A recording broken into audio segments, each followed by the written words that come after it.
بسم الله الرحمن الرحيم ومن أحسن قولا ممن دعا إلى الله وعمل صالحا وقال إنني من المسلمين. السلام عليكم ورحمة الله وبركاته. إن الحمد لله نحمده ونستعينه ونستغفره ونعوذ بالله من شرور أنفسنا ومن سيئات أعمالنا. من يهده الله فلا مضل له ومن يضلل فلا هادي له. وأشهد أن لا إله إلا الله وحده لا شريك له وأشهد أن محمدا عبده ورسوله صلى الله تعالى عليه وعلى آله وصحبه وسلم تسليما كثيرا. أما بعد. সম্মানিত দিনী ভাতৃমণ্ডলী, আল্লাহ রাব্বুল আলামিনের প্রশংসা এবং নবী মুহাম্মদ রাসূলুল্লাহ সাল্লাল্লাহু আলাইহি ওয়াসাল্লামের উপর সালাত ও সালামের পরে আপনাদের সকলকে যারা আজকের আমাদের জুমের সাপ্তাহিক প্রোগ্রামে অংশ নিয়েছেন তাদের সবাইকে মোবারকবাদ জানাই। আল্লাহ রাব্বুল আলামিন আপনাদের জীবনকে যেন মোবারক করুন, বরকতপূর্ণ করুন। আল্লাহ রাব্বুল আলামিন সবকিছুতেই বারাকা দিয়ে ভরপুর করে দিন এবং সমস্ত রকমের অনিষ্ট থেকে, বালা মুসিবত থেকে, ফিতনা থেকে আল্লাহ যেন হেফাজত করেন। আমাদের যেমন কার্যক্রম জানা আছে, আপনাদের যে প্রথম আধা ঘন্টার মতো আলোচনা করব আমরা ফিরকা নাজিয়া, তায়েফা মানসুরা, সাহায্যপ্রাপ্ত, নাজাত প্রাপ্ত দলের আকীদা নিয়ে ধারাবাহিক দার্স, আর তারপরে প্রশ্ন উত্তর পর্ব থাকবে ইনশাআল্লাহ। আজকে আমাদের এই কিতাব যেহেতু প্রশ্ন উত্তর আকারে তরতিব দেওয়া রয়েছে, প্রশ্ন নম্বর 13, তাতে বলছেন লেখক যে মা মানাল ইসলাম, ইসলামের অর্থ কি? অর্থ শব্দটি শাব্দিক অর্থকেও শামিল আর পারিভাষিক অর্থকেও শামিল। যেটা পারিভাষিক অর্থ, যখন ইসলামের আলোচনা করছি সেটাকে কখনো কখনো শারঈ অর্থ বলা হয়। আল মানা শারঈ, শরীয়তের ভাষায় এর অর্থ কি, সেটা হচ্ছে পরিভাষা আল ইসতিলাহি। তো মানা শব্দটি, মানা মানে আমরা মানা শব্দটি আমরা মানে বলি বাংলায়, ব্যবহার করে থাকি অর্থ। তো অর্থ বা মানা শব্দটি, মানে শব্দটি দুটো বিষয়কে শামিল, শাব্দিক অর্থ এবং পারিভাষিক অর্থ বা শরীয়তের আলোচনা করছি তখন শারঈ অর্থ। যখন অন্য কোনো সাবজেক্টের আলোচনা করবেন তখন বলবেন যে ওই সাবজেক্টের পারিভাষিক অর্থ। কিন্তু আমাদের যেহেতু শরিয়ার আলোচনা, সেটা আকীদা হোক অথবা ফিকহ হোক বা অন্যান্য বিষয়গুলি হোক, সবগুলি হচ্ছে শারঈ বিষয়। তো ইসলামের অর্থ কি? এই পারিভাষিক অর্থকে সংজ্ঞাও বলা হয়, তারিফ, আরবিতে তারিফ মানে সংজ্ঞা। মা মানাল ইসলাম, ইসলামের অর্থ কি? বলছেন লেখক, মানাহু আল ইসতিসলাম লিল্লাহি বিত-তাওহীদ ওয়াল ইনকিয়াদ লাহু বিত-তাআ ওয়াল খুলুস মিনাশ শিরক। এভাবে যে তিনি বর্ণনা করেছেন, এটি পারিভাষিক বা শারঈ অর্থ হয়েছে। শরীয়তের ভাষায় ইসলাম একে বলা হয়। এমনি শাব্দিক অর্থ, শাব্দিক অর্থ হচ্ছে ইসলাম মানে হচ্ছে ইস্তিসলাম। আসলামা ইউসলিমু ইসলামান ফাহুয়া মুসলিমুন। আরবি গ্রামার বা ভাষা যারা বুঝেন, আসলামা মানে আমরা ইসলাম গ্রহণ করেছে বলে থাকি। তো ইসলাম গ্রহণ করেছে মানে সে আত্মসমর্পণ করেছে, এটি হচ্ছে তার ইসলাম গ্রহণ করা। আসলামা ইউসলিমু ইসলামান, এখান থেকে মাসদার ইসলাম। আর যেই ব্যক্তি এই কাজটি করে সে হচ্ছে ফাহুয়া মুসলিম, সে হচ্ছে মুসলিম, সে হচ্ছে মুসলিম, আত্মসমর্পণকারী। তো ইসলামের শাব্দিক অর্থ হচ্ছে বা বিধানিক অর্থ হচ্ছে আল ইস্তিসলাম, আত্মসমর্পণ করা। বিলকিস যখন সুলাইমান আলাইহিস সালামের কাছে আগমন করলেন তখন বলেছিলেন ওয়া আসলামতু মা সুলাইমান লিল্লাহি রাব্বিল আলামিন, আমি আত্মসমর্পণ করেছি সুলাইমান আলাইহিস সালামের সাথে লিল্লাহি রাব্বিল আলামিন, আল্লাহর কাছে যিনি বিশ্ব জাহানের রব। এই আত্মসমর্পণ করা। এখন পারিভাষিক অর্থ বা শারঈ অর্থ বলছেন আল ইসতিসলাম লিল্লাহি বিত-তাওহীদ, আল্লাহর কাছে আত্মসমর্পণ করা। কিভাবে, কিসের মাধ্যমে? প্রথম হচ্ছে বিত-তাওহীদ, একত্বের মাধ্যমে। তাওহীদ ছাড়া আল্লাহর সামনে আত্মসমর্পণ হয় না। কেউ যদি আল্লাহ রাব্বুল আলামিনেরও ইবাদত করে আর শিরকি আমলও করে, তাহলে সে আল্লাহর সামনে আত্মসমর্পণ করলো না। সে আল্লাহ ছাড়া অন্যের কাছে আত্মসমর্পণ করে। দরগাওয়ালারা দরগার কাছে, মাজারে আত্মসমর্পণ করে, আর দুর্গাওয়ালারা, প্রতিমা পূজারীরা প্রতিমার সামনে আত্মসমর্পণ করে।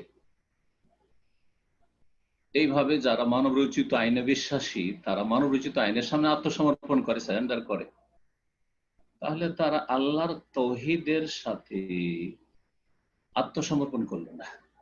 আল্লাহর কাছে আত্মসমর্পণ করা বিত-তাওহীদ, আল্লাহর একত্বের সাথে। এর আগেও বলেছি, যদি একত্ব না থাকে কোন ইবাদতে, তো সেই ইবাদতের নাম ইবাদত না, সেই ইবাদতের নাম হচ্ছে শিরক। তো তাওহীদের সাথে, আল্লাহর একত্বের সাথে আল্লাহর কাছে আত্মসমর্পণ করা এক। 2 নম্বর হচ্ছে ওয়াল ইনকিয়াদ লাহু বিত-তাআহ, এবং ভালো কাজের মাধ্যমে তার অনুগত হওয়া।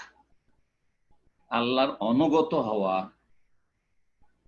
ভালো কাজের মাধ্যমে, তা ভালো কাজকে বলা হয়। যেমন মাসিয়া, নাফরমানি, গুনহার কাজকে বলা হয়।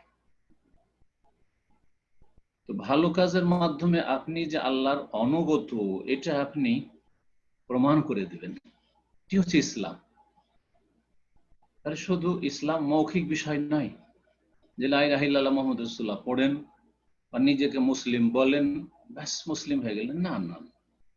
2 নম্বর, তাহলে নেক আমলের মাধ্যমে, সৎ কর্মের মাধ্যমে আল্লাহর কাছে অনুগত হয়ে যাওয়া, আল্লাহর অনুগত হয়ে যাওয়া, ফরমাবরদার হয়ে যাওয়া।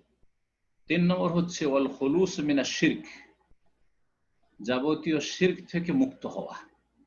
শিরক থেকে মুক্ত হওয়া। অনেক সময় আনুগত্য হয় আর আত্মসমর্পণ হয়, কিন্তু সেটা নিখুঁত নির্ভেজাল হয় না।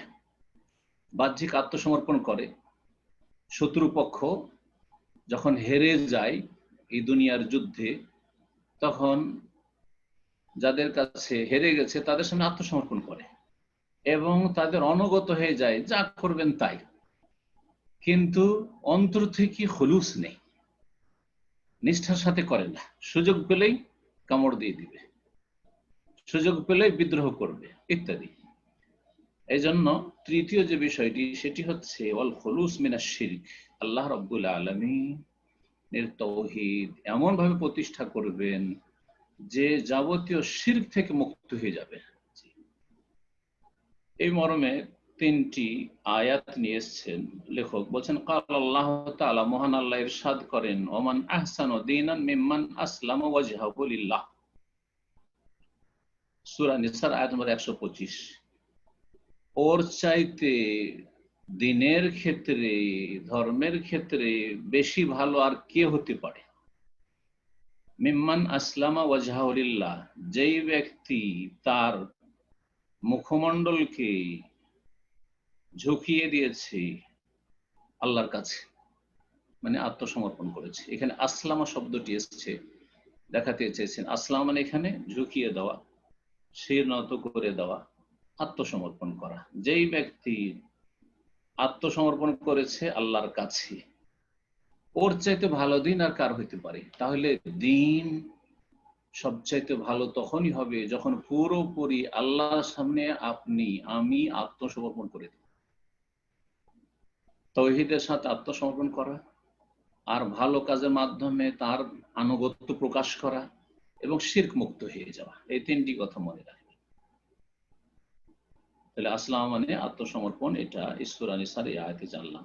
দ্বিতীয় আয়াত, মহান আল্লাহ ইরশাদ করেছেন, ওয়া ইউসলিম ওয়াজহাহু ইলাল্লাহি ওয়া হুয়া মুহসিন ফাকাদ ইসতামসাকা বিল উরওয়াতিল উসকা। যেই ব্যক্তি আল্লাহর কাছে আত্মসমর্পণ করল, ইউসলিম ওয়াজহাহু চেহারাকে ঝুঁকিয়ে দিল, শাব্দিক অর্থ, তার মানে আত্মসমর্পণ করলো। যেই ব্যক্তি আল্লাহর কাছে আত্মসমর্পণ করলো, ওয়া হুয়া মুহসিন, এবং সে ইহসানকারী, নিষ্ঠাবানও বটে। আত্মসমর্পণ করেছে আর তার সাথে সাথে সেই ব্যক্তির মধ্যে খুলুসিয়াত রয়েছে, নিষ্ঠা রয়েছে, সেই ব্যক্তি সদাচরণের সাথে আত্মসমর্পণ করেছে। মুহসিন, দুটো এখানে শর্ত লাগানো হয়েছে। একটি হচ্ছে আল্লাহর সামনে ঝুঁকে যাওয়া, আত্মসমর্পণ করা, আসলাম ওয়াজহু বা ইউসলিম ওয়াজহা। আরেকটি হচ্ছে ইহসান, যে ব্যক্তি ইহসান করে সে হচ্ছে মুহসিন। তাফসীরকারগণ আর আকীদার উলামাগণ বলেছেন যে এই আয়াতে আমল কবুলের যে দুটো গুরুত্বপূর্ণ শর্ত রয়েছে, সেই শর্ত উল্লেখ করা হয়েছে সংক্ষেপে। একটি হচ্ছে আসলামা ওয়াজহাহু, আর একটা হচ্ছে ইহসান। তো যেই ব্যক্তি আল্লাহর সামনে আত্মসমর্পণ করলো, এ হচ্ছে ইখলাস। ইখলাস, তৌহিদ, জি, তৌহিদ এবং ইখলাসের সাথে। প্রথম শর্ত আমল কবুল হচ্ছে যে আপনার আকীদা আমলে যেন তৌহিদ থাকে, ইখলাস থাকে, দুনিয়ার গরজ মুক্ত থাকে যে কোনো ইবাদত বন্দেগী। দ্বিতীয় শর্ত হচ্ছে সুন্নাহর অনুকূলে হওয়া, সুন্নতের অনুসরণ করা, সুন্নাহভিত্তিক হওয়া। ওয়া হুয়া মুহসিন, আর সেই ব্যক্তি মুহসিনও বটে। মুহসিন মা আল্লাহ, আল্লাহর সাথে যেমন মুহসিন, তেমনি রাসূলুল্লাহ সাল্লাল্লাহু আলাইহি ওয়াসাল্লামের সাথে মুহসিন, সে নিষ্ঠাবান, নিষ্ঠার সাথে রাসূলুল্লাহ সাল্লাল্লাহু আলাইহি ওয়াসাল্লামের অনুসারী। যেই ব্যক্তির মধ্যে এই দুটো শর্ত পাওয়া যাবে, আল্লাহর সামনে ঝুঁকে গেল এবং সেই ব্যক্তির নিষ্ঠাবান বটে, সেই ব্যক্তি সুন্নাহর অনুসারী, তার মানে সে শিরক মুক্ত এবং বেদাত মুক্ত। শিরক মুক্ত, বেদাত মুক্ত হয়ে যেটুকু আমল করবে সেইটুকু তার কাজে আসবে, সবচেয়ে উত্তম কোয়ালিটির আমল। এবং এই আমল নষ্ট হবে না, কারণ আমল কবুল হওয়ার শর্ত পুরা করেছে। পক্ষান্তরে আমল পাহাড় সমপরিমাণ, সারা পৃথিবী ভরপুর যদি আমল থাকে, কিন্তু এই দুটো শর্তের কোনো এক শর্তে যদি ঘাটতি থাকে, বিদআত মিশ্রিত আমল অথবা শিরক মিশ্রিত আমল, তাহলে আমল ধ্বংস হয়ে যাবে। শিরকের সংমিশ্রণ হলে, শিরক যদি হয় সমস্ত আমল ধ্বংস হয়ে যাবে বড় শিরক হলে, আর ছোট শিরক হলে যে আমলে ছোট শিরক ঢুকবে সেই আমল নষ্ট হয়ে যাবে, আর বিদআত যে আমলে ঢুকবে সে আমল নষ্ট হয়ে যাবে। কথাগুলি ভালো করে মনে রাখবেন। সুতরাং শিরক মুক্ত, বিদআত মুক্ত হয়ে যদি আমল করেন, তো অল্প আমলেই আপনি ইহকাল পরকালে সম্মানিত হবেন। আপনার অল্প আমলই আপনার নাজাতের জন্য যথেষ্ট হয়ে যাবে।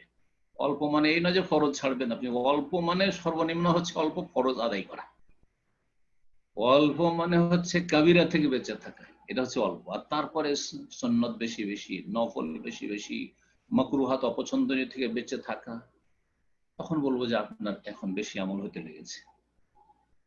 অনেকে সাধারণ মানুষ মনে করেন যে অল্প মানে তাহলে ফরজ, হ্যাঁ, সলাতেও যদি ঘাটতি থাকে, ফরজ সিয়ামেও ঘাটতি আছে, ফরজ যাকাতেও ঘাটতি আছে, ফরজ হজেও ঘাটতি আছে, ফরজ মাতা পিতার সাথে সদ্ব্যবহারে সদাচরণের ঘাটতি আছে, আর আমল হ্যাঁ তৌহিদ সুন্নাহ ভিত্তিক সহি আকীদার লোক। না না না, মুক্তির জন্য যথেষ্ট না। সর্বনিম্ন মানে সর্বনিম্ন হচ্ছে ফরজ আদায় করা। তাহলে সালাত দিয়ে বোঝায় সালাতের 17 রাকাত প্রতিদিন আদায় করা, এটা হচ্ছে সর্বনিম্ন আপনার আমল। আর এইটা তৌহিদ এবং সুন্নাহ ভিত্তিক হলে এই আমল আপনার নাজাতের জন্য যথেষ্ট। তার সাথে সাথে নেগেটিভ যেটা কাবায়ের থেকে বেঁচে থাকবে, ইজাজতুনিবাল কাবায়ের, শর্ত হচ্ছে কাবিরা গুনাহ হইতে বেঁচে থাকতে হবে। সাগীরা নেক আমলের মাধ্যমে ইনশাআল্লাহ তাআলা মাফ হয়ে যাবে, তবে এত বেশি সাগীরা না হয় যে সেটা কাবিরার আকার ধারণ করে, তাও মনে রাখবেন।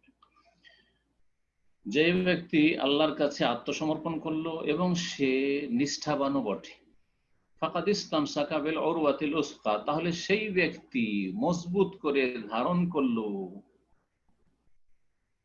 এমন মজবুত হাতল যেটা কখনো ভেঙে যায় না, যেটা কখনো ছিঁড়ে যায় না, যেটা কখনো নষ্ট হয় না। ফাকাদ ইসতামসাকা, তাহলে সে ধারণ করলো বিল উরওয়াতিল উসকা, মজবুত হাতল। সূরা লুকমান আয়াত নম্বর 22। তৃতীয় আয়াত সূরা হজের আয়াত নম্বর 34, মহান আল্লাহ ইরশাদ করেছেন, হ্যাঁ, দ্বিতীয় আয়াতে যেটা দেখাবার সেটা হচ্ছে ইউসলিম ওয়াজহাহু, এখানেও আত্মসমর্পণ করার কথা বলা হয়েছে। তাহলে ইসলাম মানে হচ্ছে আত্মসমর্পণ করা। তৃতীয় আয়াত, এখানেও এই শব্দটি এসেছে। আল্লাহ বলছেন ফা ইলাহুকুম ইলাহু ওয়াহিদ, সুতরাং মনে রেখো যে তোমাদের মাবুদ, উপাস্য হচ্ছেন এক, উপাস্য এক মাবুদ, একই মাবুদ, তিনি আল্লাহ, তিনি রহমান, যার বহু সুন্দর সুন্দর নাম রয়েছে। ফালাহু আসলেমু, তার কাছে, তার প্রতি তোমরা আত্মসমর্পণ করো। এই যে আসলেমু, আসলামা থেকে আসলেম, আসলেমা, আসলেমু, তার কাছে আত্মসমর্পণ করো। তাহলে ইসলাম মানে হচ্ছে আত্মসমর্পণ করা। ওয়াবাশশিরিল মুখবিতিন, হে নবী মুহাম্মদ সাল্লাল্লাহু আলাইহি সাল্লাম, যারা আত্মসমর্পণ করে আল্লাহ অভিমুখী হবে তাদেরকে তুমি সুসংবাদ দিয়ে দাও। ওয়াবাশশির, সুসংবাদ দিয়ে দাও। সম্বোধন করা হচ্ছে রাসূলুল্লাহ সাল্লাল্লাহু আলাইহি সাল্লামকে, কারণ তার প্রতি আল কোরআন নাযিল হচ্ছে, তিনি কোরআন দ্বারা প্রথম সম্বোধিত হয়েছেন। আর মুখবিতিন, যারাই এই দ্বীন তাওহীদ সুন্নাহ ভিত্তিক পালন করবে এবং আল্লাহ অভিমুখী হবে, মুখবিতিন ইখবাত থেকে, যে যত বেশি আল্লাহর দিকে ঝাঁপিয়ে পড়তে পারবে তাদেরকে সুসংবাদ দিয়ে দাও। এগুলি হচ্ছে অন্তরের আমল। এই যে মুখবিতিন, অর্থাৎ যার মধ্যে ইখবাত রয়েছে, আল্লাহ অভিমুখী হওয়ার গুণ রয়েছে, এটি হচ্ছে তাজকিয়া নফস, এটি হচ্ছে আত্মার পরিশুদ্ধি। এগুলি হচ্ছে আত্মাকে পাক পবিত্র করার গুরুত্বপূর্ণ উপায়, যেগুলি কোরআনে বর্ণনা, তার একটি, যে সবসময় অন্তর আল্লাহর দিকে যেন ঝাঁপিয়ে থাকে, আল্লাহ অভিমুখী হয়ে থাকে। তাজকিয়া নফসের নামে আর আত্মার পরিশুদ্ধির নামে আর রুহানিয়াতের নামে সুফিজম ইসলামে নেই, পীর মুরিদি নেই। যে কোনো পীর ধরবেন আর পীরের কিছু ওজিফা নেবেন আর সেগুলির ওপর আপনি কিছু তরবিয়ত প্রশিক্ষণ নেবেন আর বেশ কিছু জিকির আজকার তাদের বানাওয়াট বিদাতি জিকির আজকার নেবেন, তখন আপনার রুহানিয়াত আসবে, আপনার আত্মার পরিশুদ্ধি হবে, তাজকিয়া নফস হবে। এগুলি সব গুমরাহি। ভালো করে শুনে রাখেন, তাহলে কোরআনে কারীমে রুহানিয়াত আছে। জি, কোরআনে কারীমে যেমন শরীরের চাহিদা পূরণ করা হয়েছে, তেমনি আত্মার রুহের চাহিদা পূরণ করা হয়েছে। আর রুহের চাহিদা যেগুলি দিয়ে পূরণ করা হয় সেগুলি রুহানিয়াত, যেগুলির দ্বারা রুহ উন্নত হয়, রুহ শক্তিশালী হয়, কলব, হৃদয় শক্তিশালী হয়, যেগুলো হচ্ছে আমালুল কুলুব, হৃদয়ের আমল। 14 নম্বর প্রশ্নে বলছেন মাদ দালিল আলা শুমুলিহি আদ-দ্বীন কুল্লাহ ইনদাল ইতলাক। এর আগে একটি কথা বলেছিলেন, সেটি 12 নম্বর প্রশ্নে, তা হচ্ছে দ্বীন ইসলামের স্তর। দ্বীন ইসলামের স্তর, আশা করি যারা নিয়মিত দিন চর্চা করছেন জানা আছে। ইসলাম, ঈমান এবং ইহসান সংক্ষেপে আলোচনা করেছিলাম, বিস্তারিত ইনশাআল্লাহ তাআলা যেহেতু আসবে সেই জন্য এই বিষয়ে আর বিস্তারিত কিছু আলোচনা করিনি। ইসলাম, ঈমান, ইহসান, আর এই সম্পর্কে বলেছিলাম যে পাশাপাশি তিনটাকে যখন রাখবেন প্রত্যেকটির ভিন্ন ভিন্ন অর্থ রয়েছে। ইসলাম বাহ্যিক আমলগুলিকে শামিল, দেখেন ইসলামের 5টি যে স্তম্ভ রয়েছে সবগুলি বাহ্যিক আমল। ঈমান আভ্যন্তরীণ অন্তরের আমলকে শামিল। ইহসান এই ইসলাম এবং ঈমানের উচ্চ স্তর, নিষ্ঠার সাথে আল্লাহ রাব্বুল আলামিনের ইবাদত করা এবং আল্লাহ রাব্বুল আলামিন এবং তার যত সৃষ্টি রয়েছে সমস্ত সৃষ্টির সাথে ইহসান, সদাচরণ করা। সংক্ষেপে এই ইহসানের আপনাদেরকে ব্যাখ্যা বা সংজ্ঞা বুঝাইলাম যে ইহসান কি। ইহসান মা আল্লাহ, আল্লাহর সাথে নিষ্ঠাবান হওয়া, আল্লাহর সাথে সদাচরণ, রাসূলুল্লাহ সাল্লাল্লাহু আলাইহি ওয়াসাল্লামের সাথে সদাচরণ, আল্লাহর সমস্ত বান্দা তার মধ্যে প্রথম মুমিন মুমিনাতের সাথে সদাচরণ, তারপরে মানুষ, প্রতিটি মানুষের সাথে সদ্ব্যবহার, সদাচরণ, প্রতিটি সৃষ্টির সাথে সদ্ব্যবহার, সদাচরণ। জি, এ হচ্ছে এহসান। তাহলে এহসান হচ্ছে দ্বীনের সর্বোচ্চ স্তর। এগুলি যখন পাশাপাশি তিনটি উল্লেখ করব, তো প্রত্যেকটির ভিন্ন ভিন্ন ব্যাখ্যা রয়েছে, ভিন্ন ভিন্ন ক্ষেত্র রয়েছে। কিন্তু যখন একটি বলবো তখন বাকি সবগুলিকে সামিল হয়ে যাবে, পুরো দিনকে সামিল হয়ে যাবে। যখন ইসলাম বলবো তার মধ্যে ঈমানও চলে আসবে, এহসানও চলে আসবে। যখন ঈমান বলবো তার মধ্যে ইসলামও চলে আসবে, এহসানও চলে আসবে। যখন এহসান বলবো তখন এহসানের ভিতরে ইসলামও আছে আর ঈমানও আছে। অর্থাৎ একজন ব্যক্তির মধ্যে এহসানের যদি বৈশিষ্ট্য গুণ থাকে, তার মধ্যে ঈমানের 6টি রুকন স্তম্ভও রয়েছে এবং ইসলামের 5টি রুকনও রয়েছে। এইভাবে তো এই যে কথাটি এর আগে বলা হয়েছিল, বলছে যে এর দলিল কি, যে যখন একটির প্রয়োগ করব, ইসলামের প্রয়োগ করব অথবা ঈমানের প্রয়োগ করব বা ইহসানের প্রয়োগ করব, তখন পুরো দিনটাকে শামিল হয়ে যাবে। অন্য ভাষা দিয়ে বোঝায়, যখন বলবো যে এই লোকটি মুসলিম, তার মানে সে ঈমানদারও, এবং সেই ব্যক্তি যদি সত্যিকার মুসলিম হয়, খাঁটি মুসলিম হয়, তো সে মুহসিন, এহসানকারীও। আর যত এই বৈশিষ্ট্য গুণগুলি কমবে, তত বেশি সে দুর্বল ঈমান, দুর্বল ইসলামের মানুষ হবে। জি। আর যখন দুর্বল হতে লাগবে, তখন একজন মুসলিমের আর একটা টাইটেল বাড়বে, তা হচ্ছে ফাসিক, গুনাহগার, পাপিষ্ঠ। জি, মুসলিম। জি।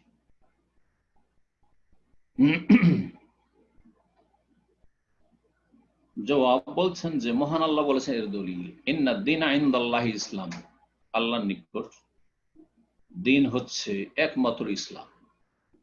তাহলে দিন বললেন, ইসলাম কি? আর দিনের স্তর বলা হচ্ছে, দিনের স্তরের একটা স্তর হচ্ছে ঈমান, দিনের একটা স্তর হচ্ছে এহসান। তাহলে দিন যখন ইসলাম, তাহলে ইসলামের ভিতরে ঈমানও আছে আর এহসানও তার অন্তর্ভুক্ত।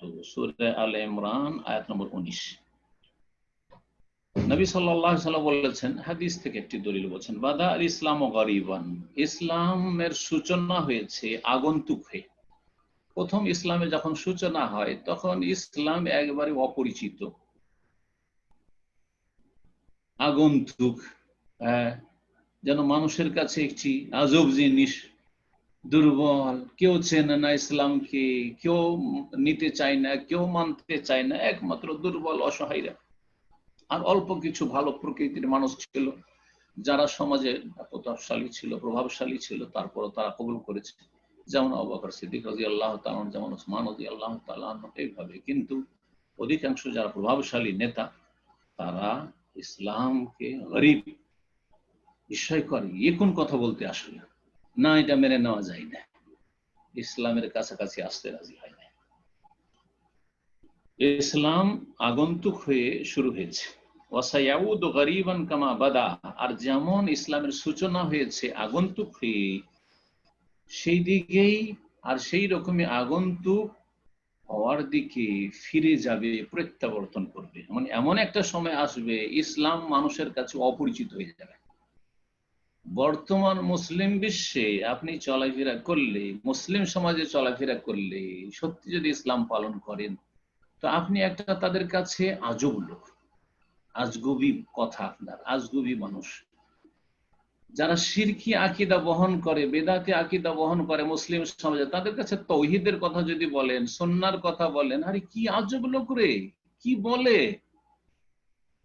আগন্তুক ব্যক্তি আপনি। আর আপনি যেই সহি আকীদা নিয়ে আসছেন, যে সহি সুন্নাহ নিয়ে আসছেন, আপনি অপরিচিত ব্যক্তি এবং আপনার কথাগুলো অপরিচিত।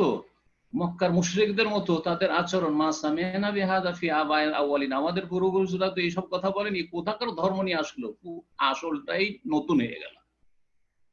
যেই দ্বীনের ওপর, যে ইসলামের ওপর রাসূলুল্লাহ সাল্লাল্লাহু আলাইহি ওয়াসাল্লাম সাহাবায়ে কেরামদেরকে ছেড়ে গেছেন, সেই ইসলামটাই আজকালকার সিংহভাগ মুসলিমদের সামনে আগন্তুক হয়ে গেছে, অপরিচিত হয়ে গেছে, আজব হয়ে গেছে, উদ্ভট হয়ে গেছে, নতুন কথা, নতুন ধর্ম বলে আখ্যায়িত করেছে তারা। এই হচ্ছে মুসলিমদের চরিত্র। অমুসলিম সমাজে যদি চলাফেরা করেন, সমস্ত পাপ করেন, অসুবিধা না, কিন্তু যদি হিজাব করেন, একজন বোন যদি টাকনার উপর কাপড় পরেন, আপনি দাড়ি রাখেন, হ্যাঁ, ইসলামের বেশভূষা যদি দেখা যায়, হারিয়ে আবার কি রে, কোন যুগের মানুষ এটা? আগন্তুক, আগন্তুক, আগন্তুক। তাহলে যারা বিদআতপন্থী মুসলিম, বিভ্রান্ত, এমনকি ফাসে গুনাহগার মুসলিম, বেদিন মুসলিম, নামে মাত্র মুসলিম, তাদের সামনে ইসলামের কথা বললে আরে কি বলে মৌলবাদী, এই গালটি কাফেররা দেয় না, মুসলিমরা দিয়ে থাকে যাদের নাম মুসলিম। ইসলাম ফিরে আসবে আবার যেমন ভাবে শুরু হয়েছিল, ওই দিকে আগন্তুক হয়ে শুরু হয়েছিল, সূচনা হয়েছিল, আবার আগন্তুক হয়ে যাবে, অপরিচিত হয়ে যাবে। ইসলাম বিদাতীদের কাছে অপরিচিত হয়ে গেছে, সহিহ ইসলাম। খাস থেকে বেদিনদের কাছে, হ্যাঁ, ইসলাম অপরিচিত, আর কাফেরদের কাছে ইসলাম অপরিচিত। আপনি সব করেন, স্বাধীনতা আছে, কিন্তু ইসলামী বিধিবিধান পালন করতে আপনার স্বাধীনতা নেই। সব ক্ষেত্রে ব্যক্তি স্বাধীনতা আছে, শুধু ইসলামের কথা বললে তখন আপনার ব্যক্তি স্বাধীনতা, মত প্রকাশের স্বাধীনতা ইত্যাদি ইত্যাদি সব নেই তখন। জি, মানুষ নিজের আইন তৈরি করে, যা ইচ্ছা তাই তৈরি করুক, আর যেরকম ইচ্ছা সেই রকমই সাজা দিক, মানবাধিকার লঙ্ঘন হয় না। কিন্তু কোরআন সুন্নাহর দণ্ডবিধান, কোরআন সুন্নাহর বিধিবিধানের কথা বললে না, মানবাধিকার লঙ্ঘন হয়ে যায়, আগন্তুক। তো ভবিষ্যৎবাণী 1400 বছর আগে রাসূলুল্লাহ সাল্লাল্লাহু আলাইহি ওয়াসাল্লাম করেছেন, সত্যি তার বাস্তবায়ন হয়েছে। হাদিস সহিহ মুসলিমের এই হাদিস, কিতাবুল ঈমান প্রথম দিকে রয়েছে, প্রথম অধ্যায়। রাসূলুল্লাহ সাল্লাল্লাহু আলাইহি ওয়াসাল্লাম বলেছেন আরেকটি হাদিসে, আফদালুল ইসলামে ঈমানুন বিল্লাহ, সবচাইতে উৎকৃষ্ট ইসলাম হচ্ছে আল্লাহর প্রতি ঈমান। লক্ষ্য করুন, এই হাদিসে সবচেয়ে উত্তম বা উৎকৃষ্ট ইসলাম বলা হয়েছে আল্লাহর প্রতি ঈমানকে। তাহলে ইসলামের প্রয়োগটা ঈমানের ক্ষেত্রে হইল। তাহলে যখন ইসলাম বলবো তার অন্তর্ভুক্ত হবে ঈমান, তার অন্তর্ভুক্ত হবে ইহসান। যখন ওই রকম এর বিপরীতে যখন ঈমান বলবো, একজন বলবো যে এই লোকটি ঈমানদার, মানে সে মুসলিম, এই লোকটি বড় নিষ্ঠাবান, মহসিন, তাহলে সেই ব্যক্তি অবশ্যই মুমিন, অবশ্যই মুসলিম। এই হাদিসটি আফজালুল ইসলাম ঈমানুন বিল্লাহ, এই হাদিসটি মুসনাদ আহমদের হাদিস, মুসনাদে আহমদে রয়েছে। হাদিসটি এই ভাষা দিয়ে নেই, আমি একটু শোনাই। আমর ইবনে আব্বাস রাদিয়াল্লাহু আনহু থেকে বর্ণিত, তিনি বলছেন, কালা রাজুলুন ইয়া রাসূলুল্লাহ, জনৈক ব্যক্তি বলল, হে আল্লাহর রাসূল, মাল ইসলাম, ইসলাম কি জিনিস? কালা আন ইউসলিমা কলবুকা লিল্লাহি আযজা ওয়া জাল, তোমার হৃদয় যেন আল্লাহর কাছে আত্মসমর্পণ করে, তোমার অন্তর যেন আল্লাহর সামনে ঝুঁকে যায়। তাহলে অন্তরকে ঝুঁকিয়ে দিতে হবে আল্লাহ রাব্বুল আলামিনের সামনে, বিনয়ী হইতে হবে, মেনে নিতে হবে, আত্মসমর্পণ করতে হবে। ওয়া ইয়াসলামাল মুসলিমুনা মিন লিসানিকা ওয়া ইয়াদিক, আর মুসলিমরা যেন তোমার জবান থেকে আর হাত থেকে নিরাপদ হয়ে যায়। মুসলিমরা এই জন্য বলা হয়েছে যে আসল হচ্ছে যে প্রতিটি মানুষ মুসলিম হবে, আল্লাহর সামনে আত্মসমর্পণ, কারণ প্রতিটি মানুষ কে আল্লাহ সৃষ্টি করেছেন, সুতরাং আসল হচ্ছে যে প্রতিটি মানুষ আল্লাহর সামনে আত্মসমর্পণ করবে। এই হাদিসের অর্থ মোটেই এটা নয় যে আপনি মুসলিমরা আপনার জবানের হাত থেকে নিরাপদ হবে আর অমুসলিম নিরাপদ থাকবে না। অমুসলিমও আপনার জবানের অনিষ্ট থেকে কথার দ্বারা কষ্ট দেবেন না, আপনি আপনার হাত দ্বারা কষ্ট দেবেন না, আপনি খারাপ আচরণ করবেন না, অবিচার করবেন না, জুলম অত্যাচার করবেন না, আমানতে খেয়ানত করবেন না, গাদ্দারি করবেন না, ইত্যাদি ইত্যাদি।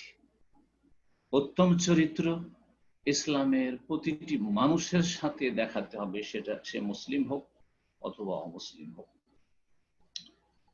দ্বিতীয় প্রশ্ন এটি, দ্বিতীয় বাক্য এটি ছিল হাদিসের। তৃতীয়, ফাইয়ুল ইসলাম আফজাল, কোন ইসলাম বেশি উৎকৃষ্ট? জিজ্ঞাসা করলেন কোন ইসলাম বেশি উত্তম বা বেশি উৎকৃষ্ট, আফজাল।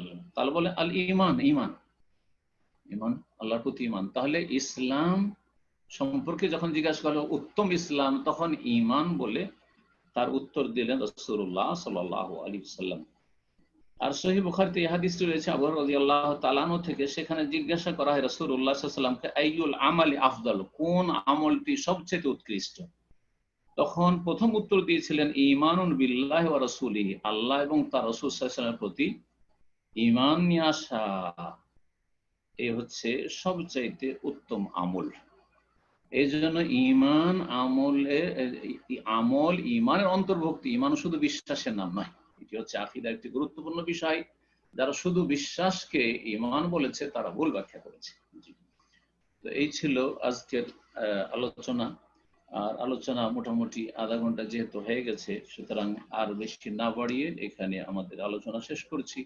আল্লাহ রাব্বুল আলামিন যেন আমাদেরকে সঠিক দিন বুঝার তৌফিক দান করেন এবং বিশুদ্ধ আমলের তৌফিক দান করেন, এবং আল্লাহ রাব্বুল আলামিন আমাদের আকীদা, আমলের, আখলাক, চরিত্রের সবকিছুর সংশোধনের তৌফিক দান করেন, এবং সমস্ত রকমের পাপাচার থেকে, অন্যায় থেকে, অনিষ্ট থেকে আল্লাহ আমাদের হেফাজত করেন।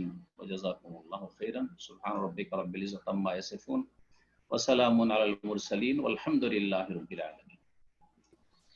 জাযাকাল্লাহু খাইরান। সম্মানিত দিনী ভাই বোনেরা, ইনশাআল্লাহ প্রশ্নোত্তর পর্ব শুরু হয় এখনই। তার পূর্বে জাস্ট নতুন যারা ব্রাদার লাইনে আছেন, অনেকে প্রশ্ন করার জন্য আপনারা ট্যাক্স করতেছেন, তাদের উদ্দেশ্যে আমরা ইনশাআল্লাহ কনফারেন্স শেষে, ওই যে প্রশ্নোত্তর পর্ব শেষে কিভাবে প্রশ্ন করতে হবে বিষয়বস্তু আপনাদেরকে জানিয়ে দিব। এট দ্য এন্ড পর্যন্ত কনফারেন্সে থাকবেন, ইনশাআল্লাহ জানতে পারবেন। তো আমরা সময় নষ্ট না করে, যেহেতু অনেক ব্রাদার সিস্টার লাইনে আছেন অলরেডি প্রশ্ন করার জন্য, জানি না সময় কতটুকু সাথ দেবে, তো ইনশাআল্লাহ আমরা প্রশ্নোত্তর প্রবেশ করছি। শুরুতেই প্রশ্ন করবেন কামাল হোসেন, আপনি প্রশ্ন করুন।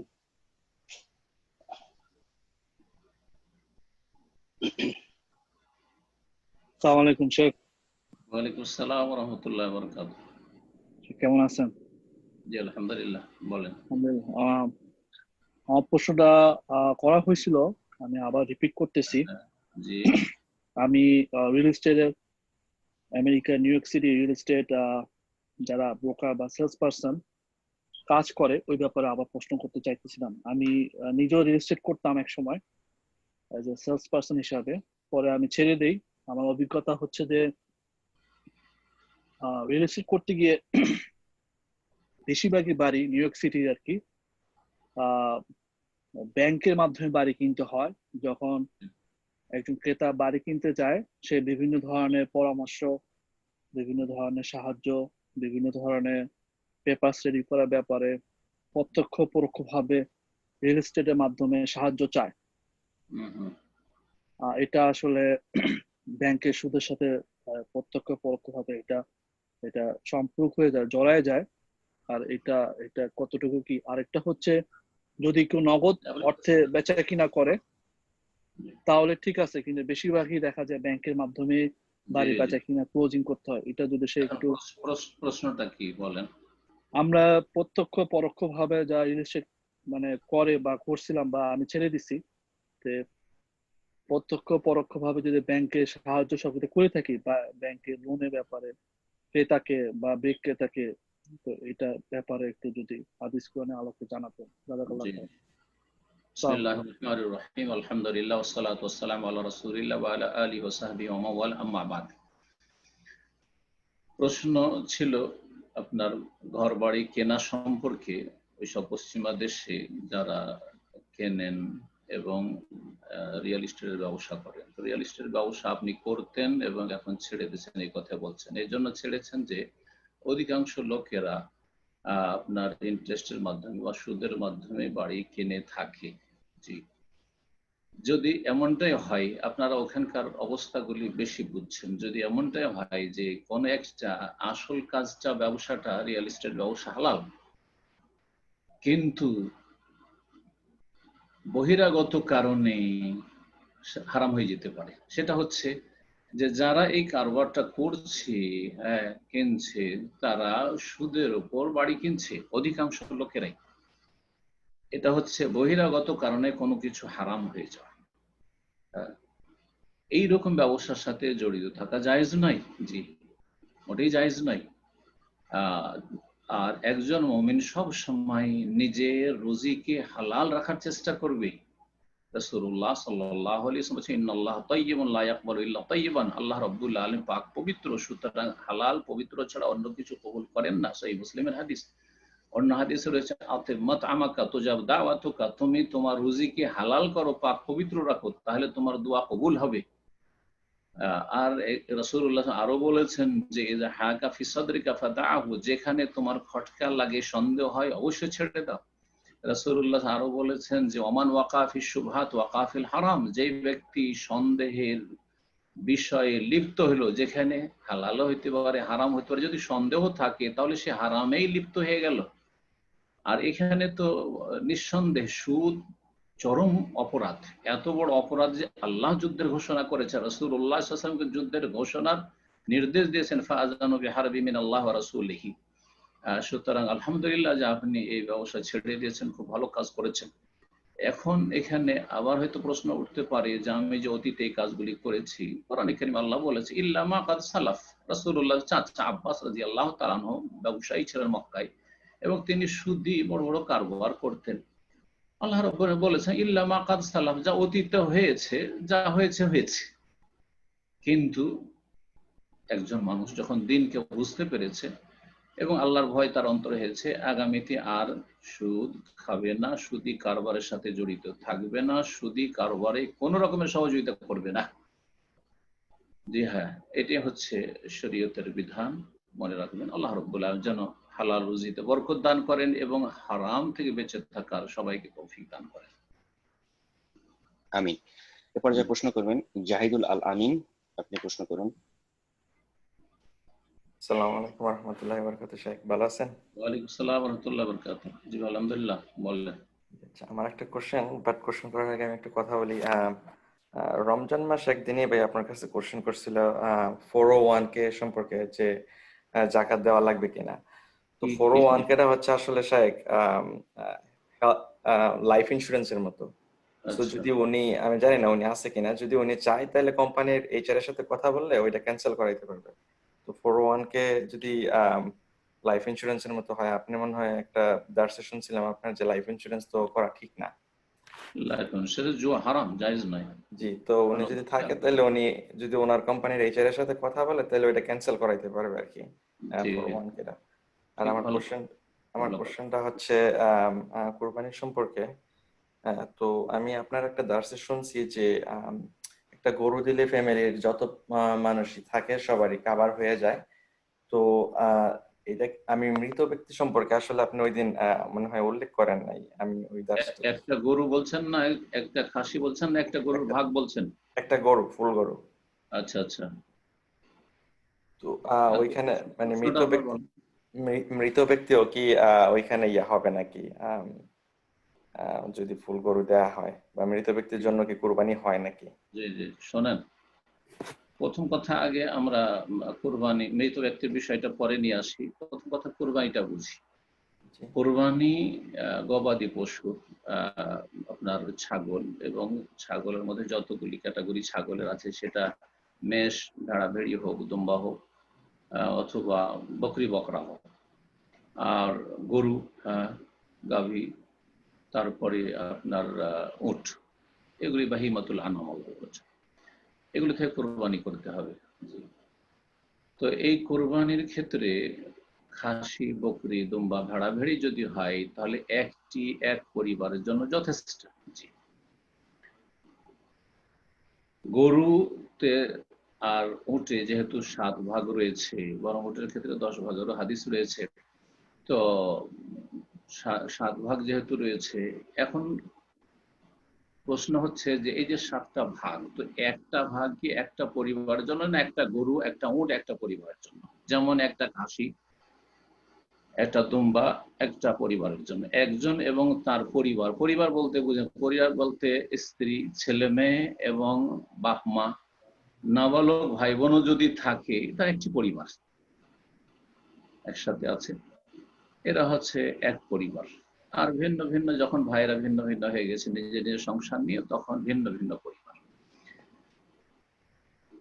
তো একটি ভাগ এখন একটি পরিবারের জন্য না একজনের জন্য, এই বিষয়টিতে ভালো মতো ইখতিলাফ রয়েছে, দ্বিমত রয়েছে। এই ক্ষেত্রে শেখ বাদ রাহিমাহুল্লাহ বলেছেন যে একটি ভাগ সমান একটি ছাগল যেহেতু, সুতরাং একটি ভাগও, একটি ছাগল যেমন একজন তার পরিবারের জন্য যথেষ্ট, তেমন একটি ভাগও একজন এবং একটি পরিবারের জন্য যথেষ্ট। তাহলে আমরা যখন কোরবানি দিব, নিয়তটা কিভাবে করব? কোরবানি দেবেন যিনি বাড়ির অভিভাবক তিনি, এবং নিয়ত করবেন যে এটি আমার এবং আমার পরিবারের সকল সদস্যের পক্ষ থেকে দিচ্ছি। তাতে স্ত্রী, ছেলে মেয়ে এবং আব্বা আম্মা, নাবালক ভাই বোনেরা সবকে সামিল করবেন। ওলামারা বলেছে এর সাথে মৃতদেরকেও সামিল করেন। আপনার আত্মীয় স্বজন যে মৃত আছে তাদেরকেও সামিল করেন, তাহলে মৃতদেরকে সামিল করার বিধান রয়েছে শরীয়তে। আর মৃতদের জন্য ভিন্নভাবে কোরবানি করা, যে একটা ভাগ মৃতের বা একটা গরু মৃতের, একটা খাসি মৃতের জন্য, একটা জীবিতের জন্য, না, এটা শরীয়তের দলিল দ্বারা প্রমাণিত নয়। কিছু ওলামারা এটিকে জায়েজ করলেও এটি দলিল দ্বারা প্রমাণিত নয়, সুতরাং এটিকে আমরা সুন্নাত বলবো না, সুন্নাত বলবো না। এটাকে খুব বেশি বললে জায়েজ বলা যেতে পারে। তারপরেও এই ক্ষেত্রে সতর্কতা হচ্ছে, যখন মৃত ব্যক্তির থেকে কোরবানি, মৃত ব্যক্তির পক্ষ থেকে কোরবানি করছেন, তখন এটি সাদাকা, কারো সাদাকা দিয়ে মাইয়াতকে ইসালে সওয়াব নেকি পৌঁছতে পারে। সাদাকা যখন, তখন সাদাকার গোশত আপনি কেন খাবেন? তাহলে ফকির মিসকিনকে খাওয়িয়ে দেন, অভাবীদেরকে খাওয়িয়ে দেন। মৃতের জন্য আবার বলছি, পৃথকভাবে কোরবানি না করে মৃতদেরকে নিজের সাথে সামিল করবেন, এভাবে কোরবানি দেবেন। আমাদের সমাজে যে তরিকা আছে কোরবানি দেওয়ার, যে এই বছরে আমার নামে দিলাম, আগামী বছরে আমার স্ত্রীর নামে দিলাম, চলো তারপরের বছরে যেহেতু আমরা বেশি করে দিতে পারি না, একটা দিচ্ছি, তো আমার আব্বার নামে দিলাম, আমার আম্মার নামে দিলাম, এবার দিয়ে দিলাম, এবার আমার দাদা দাদির নামে দিয়ে দিলাম, এবার আমার নানা নানির নামে দিয়ে দিলাম, এটা এটা আমার বড় মেয়ে বড় ছেলের নামে দিলাম এই বছরে।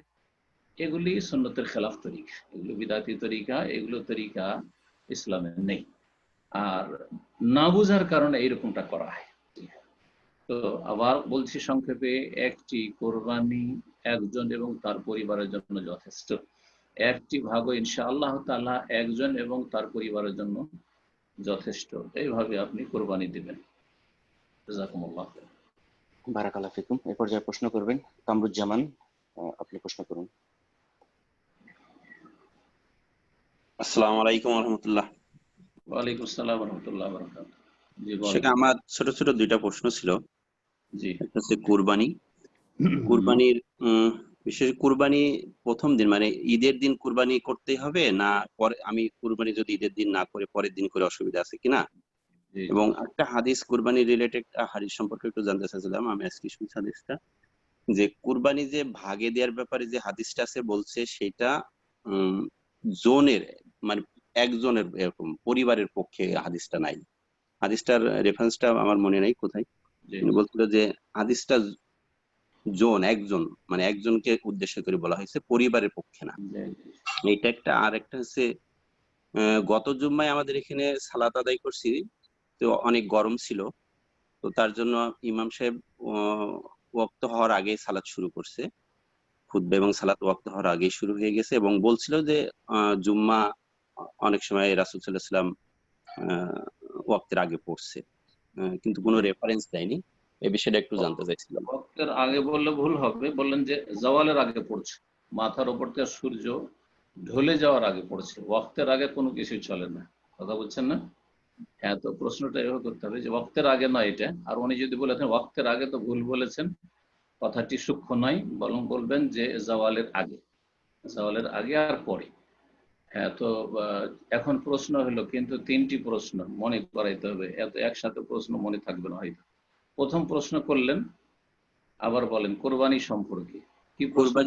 কুরবানি ঈদের দিনই কি দিতে হবে? আমি ধরেন একটা কুরবানি দেবো, আমি কি ঈদের দিনই দিতে হবে, না আমি ঈদের পরের দিন দিতে পারি? কুরবানি দেওয়ার দিন হচ্ছে 4 দিন, এটি হচ্ছে সঠিক, এটি হচ্ছে অধিকাংশ ওলামাদের মত। সেটি হচ্ছে ইয়ামুন নাহার 10 তারিখ, 10 জিলহজ, আর আইয়ামে তাশরিক 11, 12, 13। তাহলে কুরবানি 4 দিন দেওয়া যায়।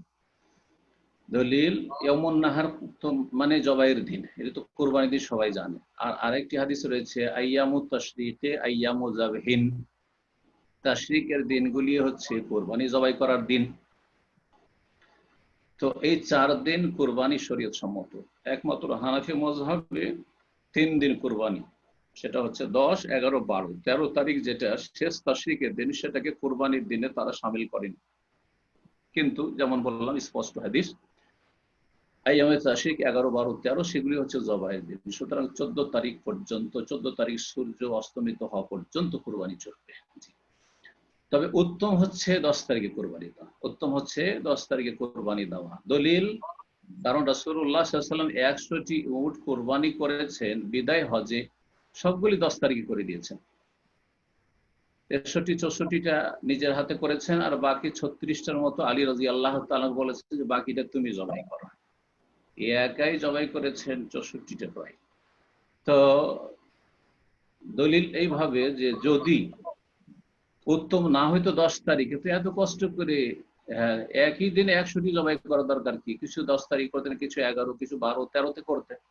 সেই জন্য উত্তম বলবো যে 10 তারিখে জবাই করা। কিন্তু বিশেষ কোনো কারণে, বিভিন্ন কারণ হতে পারে, সেটা হচ্ছে 11, 12 তারিখে আপনি একটু সস্তা সুবিধা পাবেন, ভিড় ভাড় কম থাকবে, যে কোনো সুবিধা হইতে পারে আপনার, আপনার সুবিধা যে কোনো রকমের হইতে পারে। সুবিধার্থে 4 দিন কোরবানি করা যেতে পারে। আর আলহামদুলিল্লাহ মেনার মাঠে হজের মৌসুমে 4 দিন ধরে কোরবানি হতে থাকে।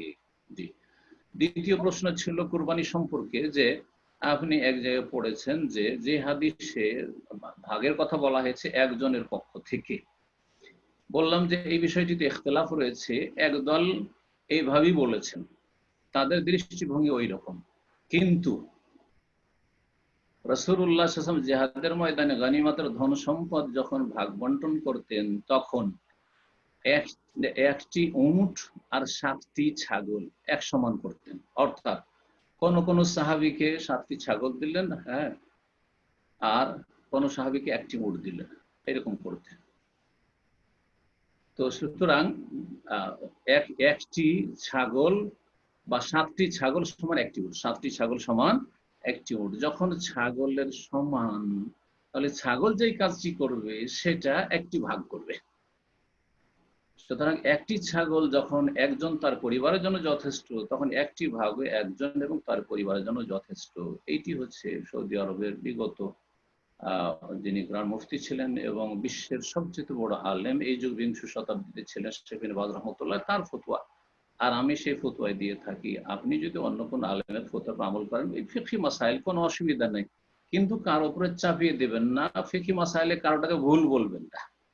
সেটা তাদের দৃষ্টিভঙ্গি, আর এটা হচ্ছে আমাদের দৃষ্টিভঙ্গি। জি হ্যাঁ, যেটার ওপর যার তৃপ্তি হবে, মনের ইতমিনান হবে, তার উপর আমল করবে, যাতে করে মজহাবি গোঁড়ামির মতো গোঁড়ামি নাই তৈরি হয়ে যায়। দেখেন, যারা মজহাবের অন্ধ মুকাল্লিদ, তাদের মধ্যে মজহাবি গোঁড়ামি আছে। আর আমাদের আহলে হাদিসদের মধ্যে কিছু গোঁড়ামি আছে, যে যেটা সে নিজে ফতোয়া ঠিক বুঝে সেটা ছাড়া বাকি সব বাতিল। এই আরেক গোঁড়ামি। মাস্ক পরা চলবে না তো চলবে না, ওইটাই ঠিক, আর বাকি সব বাতিল। সামাজিক দূরত্ব বজায় রেখে সালাত আদায় করা চলবে না তো চলবে না, তার ফতোয়া তো সেইটাই হক, বাকি সব বাতিল। এটা গোঁড়ামি, এটা এক রকমের তাআসসুব, অন্ধত্ব এবং গোঁড়ামি, যেটা নিন্দনীয়, যেটা বর্জনীয়। যদি আপনার মনে শান্তি হয় তা আমল করুন, আর না হলে যেটা আপনাকে ভালো লাগছে তার উপর আমল করুন। কিন্তু সারা বিশ্বের ওপর ফিকহি মাসালায় আপনার মতকে চাপিয়ে দেবেন, তাহলে আপনিও তো চান যে সারা বিশ্বে ওই রকমই চান। যেমন হানাফি গোঁড়ারা চায় যে সারা বিশ্ব হানাফি হয়ে যাক, শাফি গোঁড়ারা চায় সারা বিশ্ব শাফি হয়ে যাক, মালিকি গোঁড়ারা চায় যে সারা বিশ্ব মালিকি হয়ে যাক। যেটা অসম্ভব কথা। ফিকহি মাসাইলে ইখতিলাফ হইতে পারে, কিন্তু দল পাকাপাকি করা আর নিজেরটাকে শুধু একেবারে হক মনে করা, বাকি সবকে বাতিল মনে করা, এটা বড় ভুল কথা। তো আপনিও যদি ওই রকমই হয়ে যান, তাহলে তাদের চাইতে ভালো কিসের হইলেন? মনে রাখবেন যে আপনাদের দৃষ্টিভঙ্গি হচ্ছে এইরকম, অথবা আরেকজন আলেমের দৃষ্টিভঙ্গি হচ্ছে এইরকম। যেসব মাসাইল ইখতিলাফের অবকাশ আছে, ইখতিলাফ করুক। আর যেখানে ইখতিলাফের অবকাশ নেই, একেবারে সহি, আরেকদিকে হচ্ছে একেবারে ভুল জয়ীফ, তখন বলুন না, ইখতিলাফ এখানে করা উচিত নয়। যদিও ফিকহি মাসাইল ইখতিলাফ করলে সেটাকে গুমরাহি বলে আখ্যায়িত করা যাবে না, কিন্তু আকীদায় যখন ইখতিলাফ করবে, মানহাজে যখন ইখতিলাফ করবে, তখন বলবো যে একটি গুমরাহি ভ্রষ্টতা, আরেকটি হচ্ছে হেদায়েত।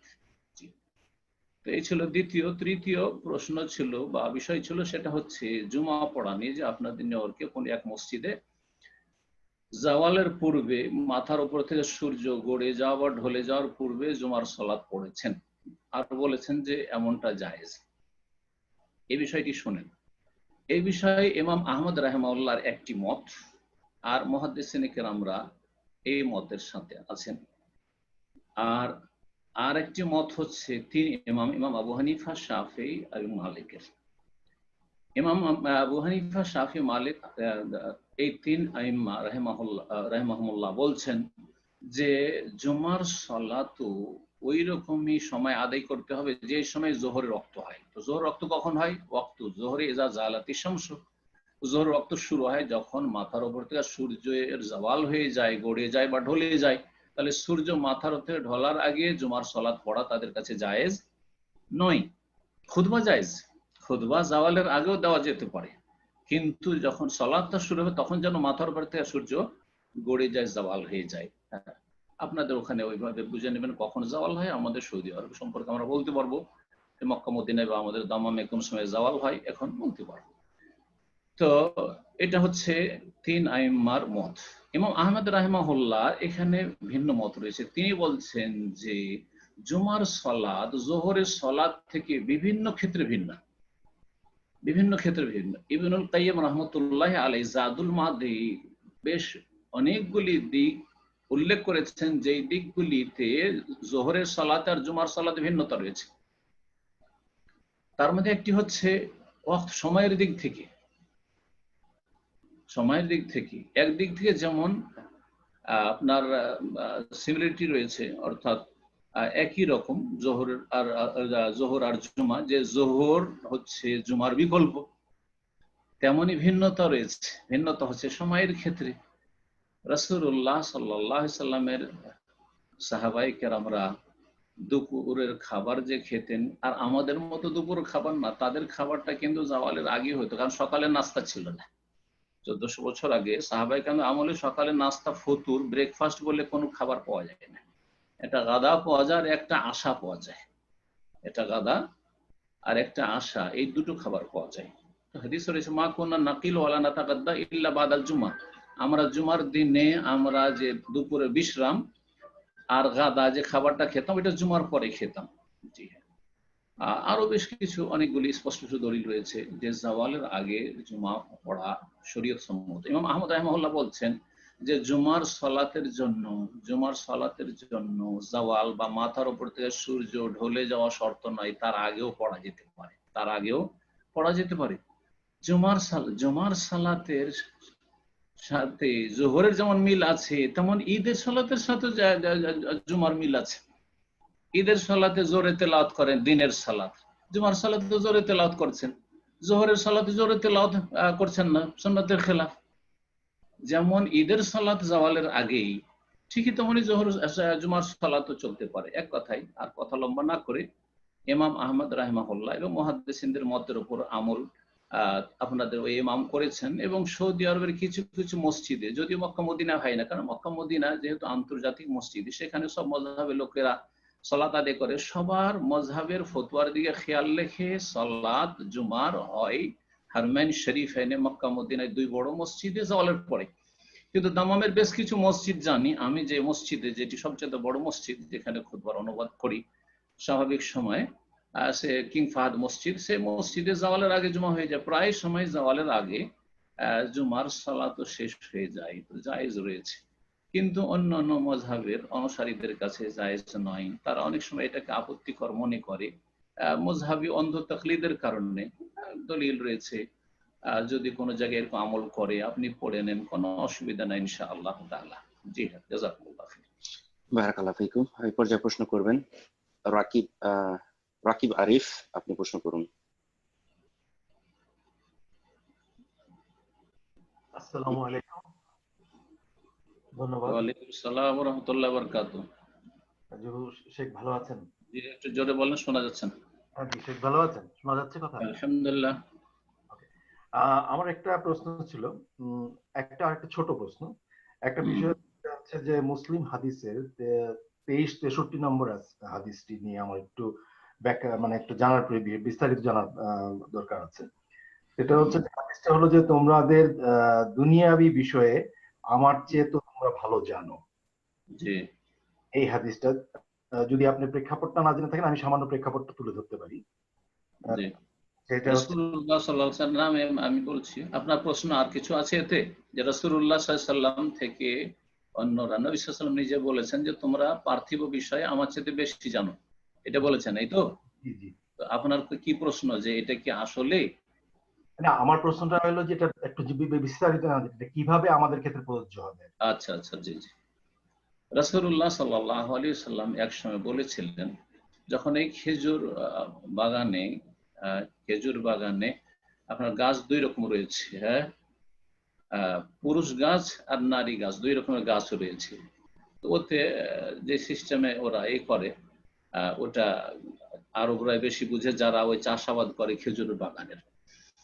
তো এক তাবিরুন নাখল, ওটাকে আরবি ভাষায় বলা, যেটা হাদিসের ভাষায় রয়েছে সেটা বলি, তাবিরুন নাখল, নাখলের খেজুর গাছের তাবির করতে। তো রাসূলুল্লাহ বললেন যে আমার মনে হয় না, মদিনা এসে দেখলেন, কারণ মক্কাতে তো খেজুর বাগান নাই, তো রাসূল জানা ছিল না, মদিনা এসে দেখলেন যে সাহাবীরা তারা এই তাবিরুন নাখল করছেন। বলছেন আমার মনে হচ্ছে না যে এতে কোনো লাভ আছে, তোমাদের মনে হয় এটা একটা ধারণা মাত্র যে এতে ফলন বাড়বে, এই খেজুর গাছের তাবির করলে ফলন বাড়বে, আমি মনে করি না এটা। ওই বছর সাহাবীরা তো রাসূলুল্লাহ কথা শুনে ওই তাবির করা ছেড়ে দিলেন, হ্যাঁ, পুরুষ আর নারী গাছের যে কাজটা করে সেটা ছেড়ে দিলেন, কি বলে আল্লাহ ভালো জানে ওটাকে আর কি সিস্টেমে করে, যাই হোক ওটা ছেড়ে দিলেন। তখন ওই বছরে খেজুরের ফলন কমে গেল মদিনার বাগানে। তখন সাহাবীরা, ইয়া রাসূলুল্লাহ, এবার তো খেজুরের ফলন কমে গেল। তখন রাসূলুল্লাহ বলেছিলেন, আনতুম আ'লামু বিদুনিয়াকুম, তোমরা পার্থিব বিষয়ে, তোমাদের দুনিয়ার বিষয়ে আমার চাইতে বেশি জানো, বা আমার চাইতে বলেন তোমরা পার্থিব বিষয়ে দুনিয়ার বিষয়ে বেশি জানো, দুনিয়ার বিষয়ে বেশি জানো।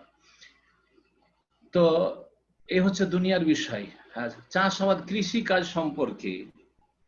সম্পর্কে বলি যে আপনার যে কৃষি বিষয়ের যে আপনার প্রকৌশলী, ইঞ্জিনিয়ার, তিনি আমার চাইতে বেশি জানেন কিনা? অবশ্যই বেশি জানেন। আচ্ছা, একজন শরীরের চিকিৎসক, ডাক্তার, স্বাস্থ্য বিভাগের মানে একজন যে চিকিৎসক, তিনি আমার চাইতে দুনিয়ার বিষয়ে বেশি জানেন, কিন্তু দিনের বিষয়ে আমার চাইতে বেশি জানেন না, দিনের ক্ষেত্রে আমার সাথে বেশি জানেন না। তো এই রকম আর কি। তো রাসূলুল্লাহ সাল্লাল্লাহু আলাইহি ওয়াসাল্লাম বললেন যে আমি তোমাদেরকে দিন শিখাবার জন্য এসেছি। রাসূলুল্লাহ দিন শিখাতে এসেছেন, দুনিয়া শিখাতে আসেননি যে সায়েন্স টেকনোলজি আর দুনিয়ার যা কিছু কিয়ামত পর্যন্ত হবে, হ্যাঁ, সেসব বিষয় সম্পর্কে রাসূলুল্লাহ সাল্লাল্লাহু আলাইহি ওয়াসাল্লাম সবার চাইতে বেশি জানতেন। না না না, এমন কথা নেই। রাসূলুল্লাহ সাল্লাল্লাহু আলাইহি ওয়াসাল্লামকে যেই দায়িত্ব নিয়ে পাঠানো হয়েছিল সেই দায়িত্ব সম্পর্কে সবচেয়ে বেশি তিনি জানতেন। এই জন্য হাদিসে রয়েছে, আনা আ'লামুকুম বিল্লাহ, আমি আল্লাহ সম্পর্কে তোমাদের মধ্যে সবচেয়ে বেশি জানি, আল্লাহর দিন সম্পর্কে সবচেয়ে বেশি জানি, আল্লাহর বিধিবিধান সম্পর্কে সবচেয়ে বেশি জানি, জি, ওয়াতকাকুম বে, এবং আল্লাহ সবচেয়ে আল্লাহ ভীরু আমি। তো এই হচ্ছে ওই হাদিসের উদ্দেশ্য। জি, আরেকটা ছোট একটু সাথে, যেটা হলো যে যোহরের নামাজের আগে যে 4 রাকাত সুন্নত নামাজ যেটা আছে, সেটাকে আমরা 2 রাকাত করে পড়তে পারি না 4 রাকাত একসাথে, কোনটা সহিহ? জোহরের আগে যদি 4 রাকাত সালাত পড়েন, আর এটি হচ্ছে উত্তম, 2 রাকাতের হাদিস আব্দুল্লাহ বিন উমর রাদিয়াল্লাহু তাআলা আনহু রয়েছে, কখনো কর্মব্যস্ততায় যদি 2 পড়েন কোনো অসুবিধা নেই। 10 রাকাতের হাদিস রয়েছে, 12 রাকাতের হাদিস রয়েছে। এটাও জেনে রাখতে হবে, কারণ আমাদের সমাজের লোকেরা কিন্তু 4 ছাড়া 2 জানেই না। কেউ যদি 2 পড়ে তো আবার আপত্তিকর মনে করে। হ্যাঁ, তো 2 পড়া যথেষ্ট, কিন্তু উত্তম হচ্ছে 4 পড়া জোহরের আগে, সুন্নাতে রাতিবা। 12 রাকাতের হাদিসের উপর যদি আমল করেন তাহলে আপনি জোহর আগে 4 পড়বেন। এখন এই জোহর আগের 4 এক সালামে পড়বেন না 2 সালামে পড়বেন? তাছাড়াও তো 2টো পড়বেন, কিন্তু 4 রাকাত পড়লে, কিন্তু 1 সালামে না 2 সালামে? এই ক্ষেত্রে উত্তম হচ্ছে, সুন্নত সম্মত হচ্ছে যে 2 সালামে পড়বেন। কারণ হাদিস রয়েছে, সালাতুল লাইল ওয়ান নাহারি মাসনা মাসনা, রাত এবং দিনের সালাতগুলি হচ্ছে মাসনা মাসনা, 2 করে। এটি হচ্ছে উত্তম, এটি হচ্ছে শ্রেয়। 2 করে পড়বেন, সালাম ফিরবেন, 2 করে সালাম ফিরবেন। আর একটি হাদিস শুধু আমাদের সামনে থেকে যায়, যার এক হাদিস রয়েছে যে 4 রাকাত সালাত জোহরের আগে, যার মাঝে কোনো তাসলিম নেই, হ্যাঁ, লা ইয়াফসিলু বাইনাহুন্না তাসলিমুন আও কামা ক্বালা সাল্লাল্লাহু আলাইহি ওয়াসাল্লাম, তার মাঝখানে কোন রকমের সালাম নেই, এইভাবে যে হাদিসটি রয়েছে সেই হাদিসটি জয়ীফ, যে হাদিসটি মুহাদ্দিসিনদের কাছে জয়ীফ, দুর্বল, কোন কোন আমাদের লেখকরাও এই হাদিস পেশ করে দিয়েছেন, কিন্তু হাদিসটি আল্লামা আলবানী এবং অন্যান্যরা জয়ীফ বলেছেন। সুতরাং ওই হাদিস আমল করতে আমরা নিষেধ করব। তবে কেউ যদি পড়ে নেয় 4-1 সালামে, তো ইনশাআল্লাহ জায়েজ হয়ে যাবে, না জায়েজ বলবো না। তবে আবার বলছি, উত্তম হচ্ছে 2-2 করে সালাম ফিরা। জি, প্রশ্ন করবেন নামিমা আক্তার, আপনি প্রশ্ন করুন। আসসালামু আলাইকুম ওয়া রাহমাতুল্লাহ। শাইখ, ওয়ালাইকুম আসসালাম ওয়া রাহমাতুল্লাহি ওয়া বারাকাতুহু। জি, বলেন। শাইখ, আমার প্রশ্নটা হচ্ছে কোরবানি বিষয়ে।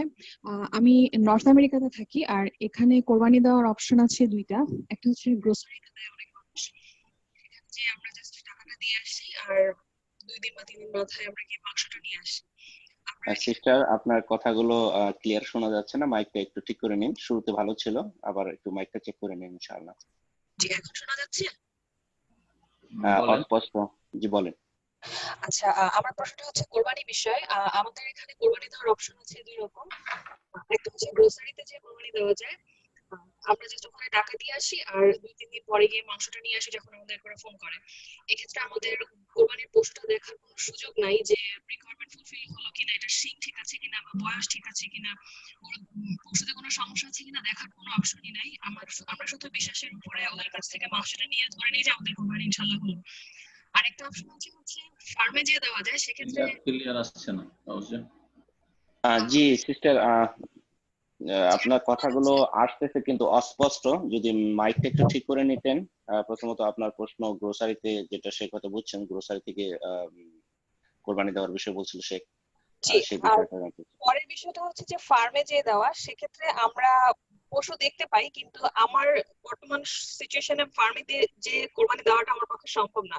এখন আমার প্রশ্ন হচ্ছে, এভাবে যদি গ্রোসারিতে যে কোরবানি দেই, আমি যে পশুটা ভেরিফাই করতে পারলাম না, কিছুই পারলাম না, আমার কোরবানি কি হবে কিনা, এটাই আমার প্রশ্ন। শাইখ, আমি বুঝেছি অর্ধেক অর্ধেক। তো আকরাম ভাই, আপনি একটু জি, আমি একটু আপনাকে স্পষ্ট করতেছি। আমি যতটুকু শুনছি, চেষ্টা বলতেছে যে আমরা এখানে অনেকে আছে গ্রোসারি থেকে কোরবানি দিয়ে থাকেন, গ্রোসারির মালিক টাকা তাদেরকে।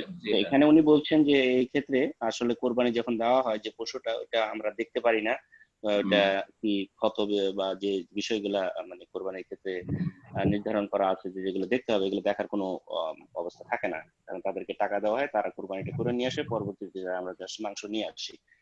আর এখানে দ্বিতীয় অপশন হলো যে সরাসরি আবার কোরবানি দেওয়ার অপশনও আছে, আমরা ইচ্ছা করলে সেখানে যেয়ে দিতে পারি, যদি একটু কষ্ট হয়। এখন সিস্টারের প্রশ্ন হলো যে এই ক্ষেত্রে যে গ্রোসারিতে কোরবানি দেওয়াটা কতটুকু বৈধ, এটা হবে কিনা, এটাই মূলত জানতে চাচ্ছি। গ্রোসারিতে কোরবানি দিলেন, কিন্তু কোরবানি পশু সম্পর্কে কিছু জানতে পারলেন না। এখন প্রশ্ন আমার হচ্ছে যে গ্রোসারিতে যারা কোরবানি আপনার কাছে কোরবানি পশু বিক্রি করছেন বা যাদের কাছ থেকে কিনছেন, তারা মুসলিম না অমুসলিম? জি, তারা মুসলিম। আমি একটা পাকিস্তানি গ্রোসারিতে কোরবানি দিচ্ছি ইনশাআল্লাহ। তারা যদি মুসলিম হয়, তো ইনশাআল্লাহ মুসলিমদের আসল হচ্ছে আমানত, তারা খেয়ানত করবে না। বিশেষ করে এটি যেহেতু ধর্মীয় বিষয় আর ইবাদতের বিষয়, তাদের তো আল্লাহর ভয় আছে অন্তরে। আর তারা যদি খেয়ানত করে, তো রবের কাছে জবাবদেহি করবে। ইনশাআল্লাহ তাআলা কোরবানি হয়ে যাবে। তারা যদি বলে যে না, কোরবানি দাতা বা কোরবানির বয়স 1 বছর ইত্যাদি, কোরবানিতে কোন রকমের বড় ধরনের দোষ নেই, ছোটখাটো দোষ যেগুলোতে জায়েজ আছে, অসুবিধা নেই, কিন্তু বড় ধরনের যে 4টি দোষ থাকলে হবে না কোরবানি, তো এইরকম নেই যদি তারা বলে, তো ইনশাআল্লাহ তারা বিশ্বস্ত আমাদের কাছে, মুসলিমদের কথা আমরা বিশ্বাস করব। সুতরাং কোরবানি করা যেতে পারে, কারণ পরিস্থিতি ওখানকার হয়তো জটিল, সেই জন্য বলছি।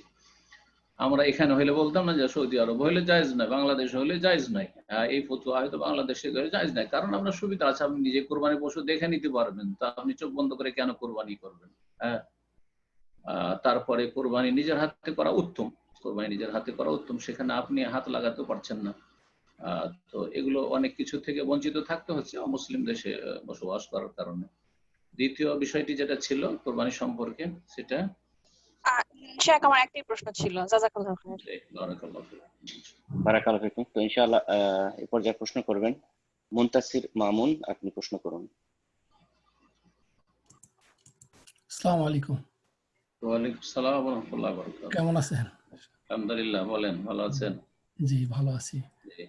আমার কোশ্চেনটা হলো, নফল নামাজ যখন তখন পড়া যাবে কিনা? অনেকে পরীক্ষা দিতে যাচ্ছে বাচ্চারা, দেখা যায় মা নফল নামাজ পড়ে দোয়া করতেছে, বা ইন্টারভিউ দিতে যাচ্ছে নফল নামাজ পড়ে দোয়া করতেছে। আমরা তো জানি নফল নামাজ সাধারণত জোহর থেকে আসর বা আসর থেকে মাগরিব এই সময়টার মধ্যে হয় না, তো অনেকে পড়ে যখন তখন পড়ে, এই পড়া যাবে কিনা? নফল সালাত বা নফল নামাজ পড়বেন যে কোনো সময়, একমাত্র তিনটি সময় বাদ দিয়ে, বা এটাকে যদি একটু বিস্তারিত বলি তো পাঁচটি সময় বাদ দিয়ে। একটা হচ্ছে সূর্য ওঠার সময়, সূর্য ডুবার সময়, তৃতীয় হচ্ছে সূর্য ঠিক মাথার উপর থাকার সময়, আর দুটো হচ্ছে, একটা হচ্ছে আসর থেকে মাগরিব, আর একটা হচ্ছে ফজরের সালাত থেকে নিয়ে সূর্য ওঠা পর্যন্ত। এই পাঁচটি সময়ে নফল বিনা কারণে সালাত পড়বেন না, নফল। অন্য সময়গুলোতে পড়বে, শুধু জোহর আসর নাই, যেমন জোহর আসর পর পড়তে পারে, মাগরিব থেকে এশার মাঝে পড়তে পারে, এশা থেকে ফজর পর্যন্ত নফল পড়তে পারে, আবার সকালবেলা সূর্য উঠে যাওয়ার 15-20 মিনিট পর থেকে শুরু করে সূর্য মাথার উপর আসা পর্যন্ত পড়তে পারে, তাহলে মোটামুটি সবসময় পড়তে পারে বিনা কারণে নফল। তাই নফল হচ্ছে দুই রকম, নফল মানে তো অতিরিক্ত সালাত। তো নফল হচ্ছে দুই রকম, এক হচ্ছে বিনা কারণে নফল, আর একটা হচ্ছে কারণগত বিশেষ কারণে নফল সালাত। এক্ষুনি এই সালাতটি পড়া দরকার। আসর পরে হঠাৎ করে আপনার সামনে একটি সমস্যা আসলো, এক্ষুনি আপনাকে সিদ্ধান্ত নিতে হবে, হ্যাঁ বা না। জি, ফজরের পরে সূর্য ওঠার আগেই এই সময়টাই ফজর সালাত পড়ে আছেন, এই সময় নিষিদ্ধ নফল, কিন্তু ওই সময় হঠাৎ করে আপনাকে এখন সিদ্ধান্ত নিতে হবে, এটা হ্যাঁ না করে, আর বেশি সময় নেই, তাহলে ওই সময় কারণগত সালাত বলা হয়েছে, জাতুল আসবাব, কারণগত সালাত, বিশেষ কারণে ইস্তিখারার সালাত করবেন এখন, তো জায়েজ। ইস্তিখারার সালাত নফল এবং তার সাথে সুন্নাত নফল, তো এরকম জায়েজ। কিন্তু যেমনটা বললেন যে ছেলেমেয়েরা পরীক্ষা দিতে যাচ্ছে অথবা কোনো একটা ভালো কাজের উদ্দেশ্যে যাচ্ছে, সালাত আদায় করছে, এখানে এই বিধানটিও জানে, আল্লাহ বলেছেন ওয়াস্তাইনু বিস-সাবরি ওয়াস-সালাহ, আল্লাহর কাছে সাহায্য চাও ধৈর্যের সাথে এবং সালাতের সাথে। সুতরাং যে কোনো কাজের জন্য বেরোচ্ছেন অথবা ছেলেরা বেরোচ্ছে, তো যদি সালাত পড়ে আল্লাহর কাছে সাহায্য চান, ভালো কথা, জায়েজ আছে, কিন্তু যেন খেয়াল থাকে যে এই বিনা কারণের সালাতগুলি এই নিষিদ্ধ সময়গুলিতে বা মাকরুহ আপত্তিকর সময়গুলিতে না হয়, আর তা হচ্ছে পাঁচটি। জাযাকুমুল্লাহ খায়র। বারাকাল্লাহু ফিকুম। এই পর্যায়ে প্রশ্ন করবেন সাফিরা রহমান, আপনি প্রশ্ন করুন। আসসালামু আলাইকুম শেখ। ওয়ালাইকুম আসসালাম ওয়া রাহমাতুল্লাহি ওয়া বারাকাতুহু। ভালো আছেন শেখ? আলহামদুলিল্লাহ, বলেন। জি, আমার দুইটা ছোট ছোট প্রশ্ন, একটা কোরবানি সংক্রান্ত। সেটা হলো যে আমি নিউ ইয়র্কে থাকি, তো আমি কোরবানি একটা ভাগে দিব, তা আমাদের ফ্যামিলি মেম্বার হলো 3 জন, আমি, আমার ওয়াইফ আর আমার 4 বছরের একটা ছেলে। তো আমি কি একজন নাম দিতে হবে, আমি কি আমার ছেলের নাম দিতে পারবো? না, ছেলে যেহেতু অভিভাবক না, গার্জেন না, সুতরাং ছেলের নামে দেওয়া সুন্নতের খেলাফ। আপনি এইভাবে আপনার নাম দেবেন আর আপনি নিয়ত করবেন যে আমি এবং আমার ফ্যামিলি তাতে ইনক্লুড, কথা বোঝা গেছে? এইভাবে তো এইভাবে হচ্ছে শরীয়ত সম্মত কুরবানি। আর নাম দিতেই হবে ওদেরকে, এটাও তাদের মন গড়া কথা। নামগুলি সেখানে উচ্চারণ করতে হবে, এটাও মন গড়া কথা, কোনো প্রয়োজন করে না।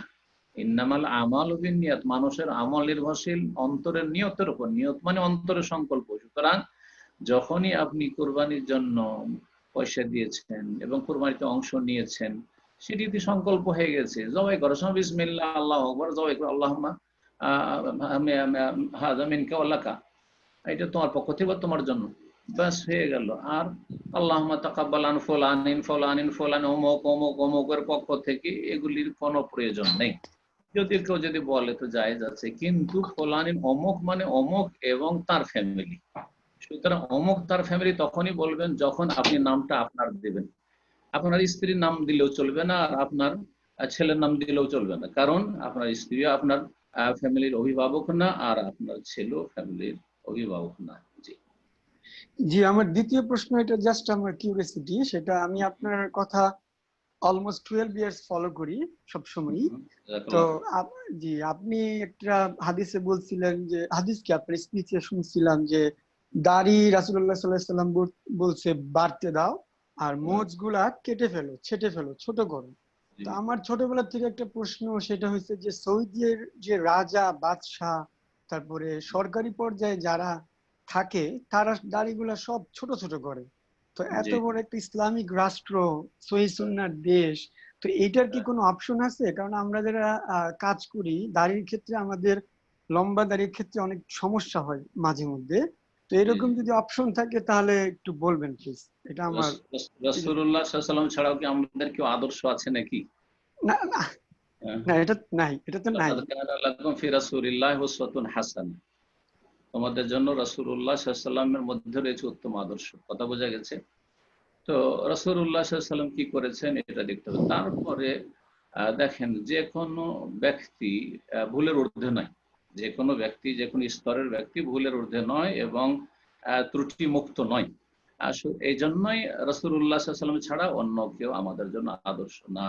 যে কোনো আমলের ক্ষেত্রে আদর্শ না। কে কি করছে সেটা আপনার দেখার বিষয় না, আপনাকে সোজা নজর রাখতে হবে যে রাসূলুল্লাহ সাল্লাল্লাহু আলাইহি ওয়াসাল্লাম কোনটা ছেড়ে গেছেন। জি, ওমা আতাকুমুর রাসূল ফাখুযু, যা রাসূলুল্লাহ দিয়েছেন তা নিয়ে নাও। রাসূলুল্লাহ সাল্লাল্লাহু আলাইহি ওয়াসাল্লামের পরে যদি কোনো সাহাবীও দেখেন, একজন সাহাবী যদি দাড়ি মন্ডনকারী হইতেন, তাহলে বলতাম যে ওই একজন সাহাবীর আপনি অনুসরণ করেন, যা দেখান দেখি, একজন ইমাম দেখান, ইমাম মুহাদ্দিসিন ফুকাহা আবু হানিফা শাফি মালিক আহমদ বুখারী মুসলিম, এই করে একজন ইমাম দেখান। বরং সম্ভ্রান্ত ব্যক্তি, ইসলামে সম্ভ্রান্ত ব্যক্তি, বড় ব্যক্তি, তারই অমুসলিম যেগুলো বড় ব্যক্তি তো সেগুলিও দাড়িওয়ালা।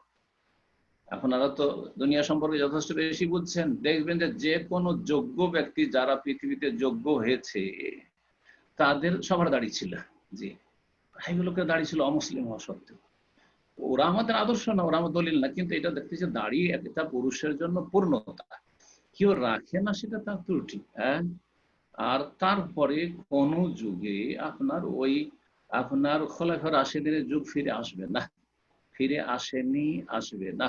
জি, 30 বছর খেলাফতে রাশিদা ছিল, আর তারপরে ওই স্বর্ণ যুগ আর ফিরে আসেনি কখনো, আর আসবেও না।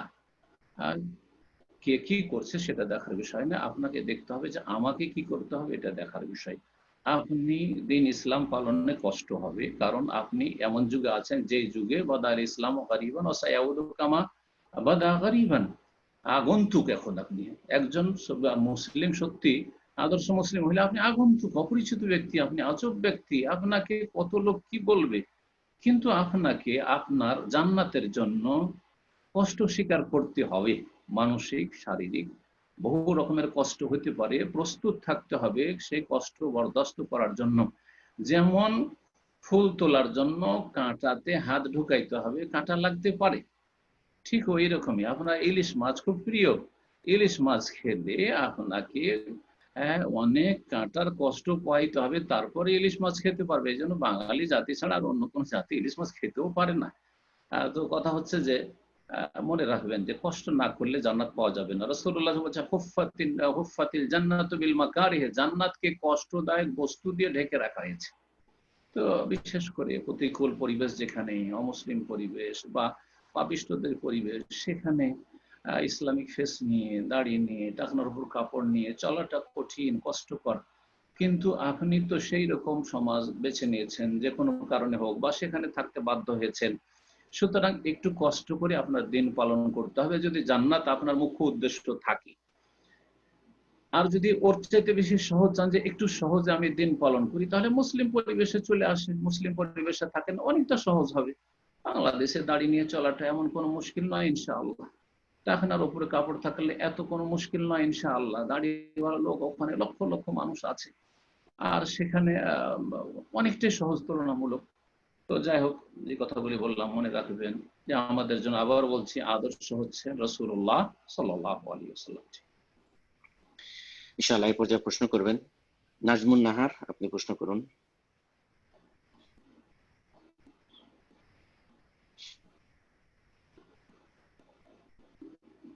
জি, আপনি প্রশ্ন করুন।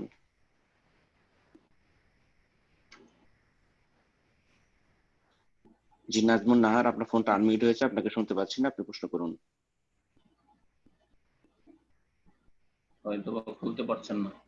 জি, উনি আনমিউট করেছিল, সম্ভবত ওনার নেটের প্রবলেম, যে কারণে সব কথা শোনা যাচ্ছে না। তো এই পর্যায়ে প্রশ্ন করবেন স্বপ্না আক্তার, আপনি প্রশ্ন করুন। আসসালামু আলাইকুম স্যার। ওয়ালাইকুম আসসালাম ওয়া রাহমাতুল্লাহি ওয়া বারাকাতুহু। জি বলেন। আমার দুইটা প্রশ্ন ছিল। আমি পর্দার বিষয়ে আগে খুব একটা জানতাম না, এমনি বোরকা পরতাম, বাট আমাদের সমাজে দেখা যাচ্ছে বন্ধু বান্ধবীদের সাথে বা স্কুল কলেজে মুখ খোলা রাখতাম, সেই অবস্থায় দেখা যাচ্ছে আমি ছবি তুলতাম বা এমনিতে সবার সাথে যৌথ ছবি। এখন সেই ছবিগুলা ওরা ফ্রেন্ডরা যদি তাদের ফেসবুকে আপলোড করে, আমি তাদেরকে নিষেধ করছি এখন আমি জানার পর, তারপরেও যদি তারা দেখা যাচ্ছে সেই ছবিগুলো আপলোড করে, তাহলে এই ক্ষেত্রে আমার করণীয় কি? আর একটা প্রশ্ন ছিল, এটার অ্যান্সার আর কি একটু জানতাম। অতীতে যখন জানা ছিল না দিনের বিধিবিধান সম্পর্কে বা জানলেও হয়তো ওই পাবন্দি ছিল না, নিয়মিত আপনি সেদিন পাবনের পাবন ছিলেন না, তখন বেশ কিছু ছবি করেছেন মহিলা মানুষ হওয়া সত্ত্বেও বান্ধবীদের সাথে, যারা সেগুলি এখন হয়তো সোশ্যাল মিডিয়াতে পোস্ট করে দিচ্ছে। আপনি প্রত্যেককে আপনি পার্সোনাল ভাবে যোগাযোগ করে কঠোরভাবে নিষেধ করেন, বরং যদি সম্ভব হয় তারা কাছাকাছি থাকে তাদের কাছ থেকে সেই ছবিগুলি নিয়ে নেওয়ার চেষ্টা করেন আর সেগুলিকে নষ্ট করে দেওয়ার চেষ্টা করেন, যাতে করে তাদের হাতে না থেকে যায়। এটা হচ্ছে আপনার করণীয়। আর তারপরে নিষেধ করার পরে অথবা আপনি পারলে তাদের কাছ থেকে নিয়ে নিলেন, তারপরও থেকে গেল, অথবা নিষেধ করলেন কিন্তু তারা মানলো না আর আপনার পোস্ট করে দিল, তো তারা গুনাহগার হবে। তারা গুনাহগার হবে, দ্বিগুণ গুনাহগার হবে। একটা গুনাহগার হবে যে তারা এই মহিলাদের ছবি পোস্ট করেছে, আর একটা হচ্ছে আপনি নিষেধ করেছেন তারপরও আপনার নিষেধাজ্ঞা অমান্য করেছে এবং আপনার ছবি তারা আপনার বিনা অনুমতিতে, অনুমতি দিলেও তো পোস্ট করা জায়েজ নাই, হারাম। সুতরাং তারা দ্বিগুণ গুনার বোঝা উঠাবে ইনশাআল্লাহ তাআলা। আর আপনি অতীতে যা হয়ে গেছে ওর জন্য আপনি তওবা করুন যে আল্লাহ অতীতে যা হয়ে গেছে, আমার হাত ছাড়া হয়ে গেছে ছবিগুলি, আল্লাহ তুমি আমাকে মাফ করে দাও, তওবা ইস্তিগফার করেন ইনশাআল্লাহ। আয়াজিদিল্লাহ গফুরুর রাহিম, আল্লাহ অবশ্যই মাফ করবেন, দয়া করবেন। আচ্ছা, আরেকটা প্রশ্ন ছিল যে আমি হচ্ছে আগে দেখা যাচ্ছে আমরা কথায় কথায় তো অন্যদের কথা চলে আসে, সেই ব্যাপারে এতটা গভীরতা ছিল না যে এটার গুনাহ অনেক বড় গুনাহ। তো এখন আমি চেষ্টা করি অনেকটাই মানে অন্যদের নিয়ে কথা না বলার। তো হঠাৎ দেখা যাচ্ছে আমার বলা হয়ে যায়, সেক্ষেত্রে আমি অনুতপ্ত হয়ে যদি আমি 2 রাকাত সালাত আদায় করে তাদের বলি যে আমি এই গুনার জন্য, আমি যেটা হয়েছে তাদের নিয়ে আমি যে কথাটা বলছি, আমার এই নামাজের সবটা তাদের জন্য হয়ে যাক, বা অতীতে যদি আমি কোনো কিছু কারোর মানে আত্মসাৎ করে থাকি বা গুনাহ করে থাকি, সেজন্য মানে তাদের নেকিটা আমি মানে কিভাবে দুনিয়া থেকে কিভাবে শোধ করতে পারি। আর একটা ছোট্ট কোশ্চেন কুরবানি বিষয়ে, আমার বাবা সৌদি আরবে থাকে, এখন সেখানে জিলহজ মাসের 10 তারিখে যে কুরবানি, আমাদের এখানে পরের দিন কুরবানি, বাংলাদেশ থেকে বলছি। তো এক্ষেত্রে কুরবানির দিনে সকালবেলা হচ্ছে কেউ না খেয়ে থাকে, যার নামে যার পক্ষ থেকে কুরবানি দেওয়া হয়। তো সেক্ষেত্রে কি আমাদের দেশে যেদিন কুরবানি হবে আমার বাবা কি ওখানে না খেয়ে থাকবে আর কি, মানে কুরবানি পর্যন্ত অপেক্ষা করবে কিনা? এই দুইটা কোশ্চেন একটু জানার দরকার ছিল। প্রথম প্রশ্নে ফিরে আসছি। প্রথম প্রশ্ন ছিল আপনার, একটু স্মরণ করান কি? ওই যে আমি অতীতে যদি কারোর বিষয়ে গীবত করে থাকি বা কোনো কিছু আত্মসাৎ করে থাকি। ঠিক আছে। হ্যাঁ, যদি কারো আপনি মানে গীবত করতে চান না, কিন্তু হঠাৎ করে কারো কথা চলে আসে, এবার বললেন চলে আসলো আর হঠাৎ করে মুখ দিয়ে বেরিয়ে গেল কারো সমালোচনা, যেটা কোনো শরীয়ত সম্মত সমালোচনা নাই, মানে তার অনিষ্ট থেকে কাউকে বাঁচাতে চেয়েছেন, বা যে 6টি ক্ষেত্রে গীবত যে বৈধ বা অজেব অনেক ক্ষেত্রে, সেই ক্ষেত্রগুলি নয়, নাজায়েজ আপনি কারো গীবত করলেন। যদি নাজায়েজ গীবত করে দিয়ে থাকেন অথচ আপনি চেষ্টা করছেন বেঁচে থাকার, তাহলে সাথে সাথে আল্লাহর কাছে তওবা করুন। জি, সাথে সাথে আল্লাহর কাছে তওবা করে, আল্লাহ তুমি মাফ করে দাও, আমি ভুল করে দিলাম, আল্লাহ ক্ষমা করো। তো আল্লাহর কাছে প্রথম তওবা ইস্তিগফার করবেন। আর দ্বিতীয়ত, যদি সম্ভব হয় যে তাদের কাছে ক্ষমা নিয়ে নিব, আর তাদের কাছে ক্ষমা চাইলে বিস্তারিত বলার প্রয়োজন নাই যে আপনাদের সম্পর্কে এই দোষ বলেছিলাম সেই দোষ বলেছিলাম, যদি সংক্ষেপে বলেন যে আমি আপনাদেরকে বিভিন্নভাবে হয়তো কখনো কষ্ট দিয়েছি, তো মাফ করে দিন আমাকে, বা মাফ করে দিয়ে, এইভাবে ক্ষমা নিয়ে নেন। এটা করা যেতে পারে। যদি সেটাও সম্ভব না হয়, তাহলে তাদের জন্য দোয়া করবেন যে আল্লাহ তাদেরকে ক্ষমা করে দাও, তাদেরকে মাফ করে দাও, তাদের উপর রহম করো, হ্যাঁ, তাদের মর্যাদা উঁচা করো। এটা একটা কাজ করবেন। আর একটা কাজ যেটা করবেন, যে তাদের যেহেতু বদনাম করেছেন আপনি, গীবত করে আপনি তাদের ভালো দিক রয়েছে সেগুলি নিয়ে প্রশংসা করবেন, যেই জায়গায় বা যেই মহলে যাদের সামনে বদনাম করেছেন তাদের সামনে তার প্রশংসা করে দেবেন যে লোকটার মধ্যে এই ভালো গুণ রয়েছে, এই লোকের মধ্যে ভালো গুণ রয়েছে, তিনি এই ভালো কাজগুলি করেন, তার মধ্যে এই ভালো রয়েছে, সুনাম করে দিবেন। তাহলে আপনি ঘাটতি পূরণ করে দিলেন। পক্ষান্তরে যেটা বললেন যে আমি 2 রাকাত সালাত আদায় করে যদি তার সওয়াব পৌঁছাই, না, সালাত হচ্ছে শারীরিক ইবাদত, আর শারীরিক দৈহিক ইবাদত দিয়ে জীবিত মৃতকে ইসালে সওয়াব নেকি পৌঁছানো যায় না, এটি বিদআত। আর এইরকম কাজ কেউ করেননি সালাফরা। রাসূলুল্লাহ সাহাবায়ে কেরামরা কাউকে নেকি পৌঁছাবেন যে আমি এই 2 রাকাত সালাত পড়লাম, আল্লাহ এর নেকিটা অমুককে দিয়ে দাও, এরকম কাজ করেননি। সুতরাং এটি একটি বেদাতি কাজ, সেটা জীবিত ব্যক্তির জন্য করেন অথবা মৃতের জন্য করেন, সুতরাং সেটা বর্জনীয়। আর যেমনটা বললাম যে কারো যদি গীবত করে থাকেন আপনি নিজে আল্লাহর কাছে ক্ষমা চান, তার সাথে সাথে ওদের জন্য আল্লাহর কাছে ক্ষমা চান এবং দোয়া করেন এবং তাদের প্রশংসা করেন, ভালো দিকগুলি সমাজে তুলে ধরেন, ইনশাআল্লাহ আল্লাহ মাফ করে দিবেন। জি শেখ, আর দ্বিতীয় আরেকটা কুরবানির বিষয় যে আমার বাবা প্রশ্ন ছিল যে আপনার আব্বা সৌদি আরবে আছেন আর উনি তো এখানে একদিন আগে কুরবানি করে বাংলাদেশে একদিন পরে কুরবানি হবে, তো কুরবানির দিনে সকালবেলা না খেয়ে থাকতে হয়, তো উনি কি না খেয়ে থাকবেন? না না না, কোনো প্রয়োজন করে না, কোনো প্রয়োজন করে না। উনি যেহেতু এখানে ঈদ করে ফেলেছেন আর এটি মুস্তাহাব কাজ, সেই দিনে যদি হতো তাহলে বলতাম, ঈদের পরের দিন ওইরকম করার কোনো প্রয়োজন নেই, আপনারা ওখানে কুরবানি করে নেবেন। হ্যাঁ, আপনারা ওখানে করতে পারেন যে সকাল থেকে হয়তো কিছু খেলেন না, কুরবানি হলো, তারপরে কুরবানি একটু গোশত কেটে প্রথম কুরবানি গোশত খেলেন, এটি হচ্ছে সুন্নাহ। এটাকে আমাদের দেশের লোকেরা অনেকেই দিনের কিছু অংশের রোজা বলে। না না না, এটা একটু বিদাতি কথা। হ্যাঁ, এটা একটু বিদাতি কথা, এটা কোনো রোজা না। রোজা হচ্ছে সিয়াম হচ্ছে একবারে শুভ সাদেক ফজর থেকে শুরু করে সূর্য অস্তমিত হওয়া পর্যন্ত, আর এরকম কোন দিনের আংশিক রোজা বলে কিছু নেই। সুতরাং এটাকে রোজা বলে আখ্যায়িত করা ঠিক না, বরং সুন্নাহ হচ্ছে যে ঈদুল ফিতরে রাসূলুল্লাহ সাল্লাল্লাহু আলাইহি ওয়াসাল্লাম 3টা খেজুর খেয়ে যেতেন, আর ঈদুল আজহাতে কিছু খেয়ে যেতেন না খেয়ে যেতেন সকাল সকালে, আর তারপরে এসে কোরবানি জবাই করে কোরবানি গোশত দিয়ে প্রথম কিছু খেতেন। জি, জাযাকাল্লাহ খায়ের। এই পর্যায়ে আমরা প্রশ্ন নিচ্ছি আলতাফ হোসেন এবং স্মরণ করাচ্ছি যে আমরা অলমোস্ট প্রোগ্রামের শেষের দিকে চলে এসেছি, অনেক সময় হয়ে গেল, তো ইনশাআল্লাহ আমরা হয়তো আর 2-1টি প্রশ্ন উত্তর নেওয়ার চেষ্টা করব ইনশাআল্লাহ। এই পর্যায়ে প্রশ্ন করবেন আলতাফ হোসেন, আপনি প্রশ্ন করুন।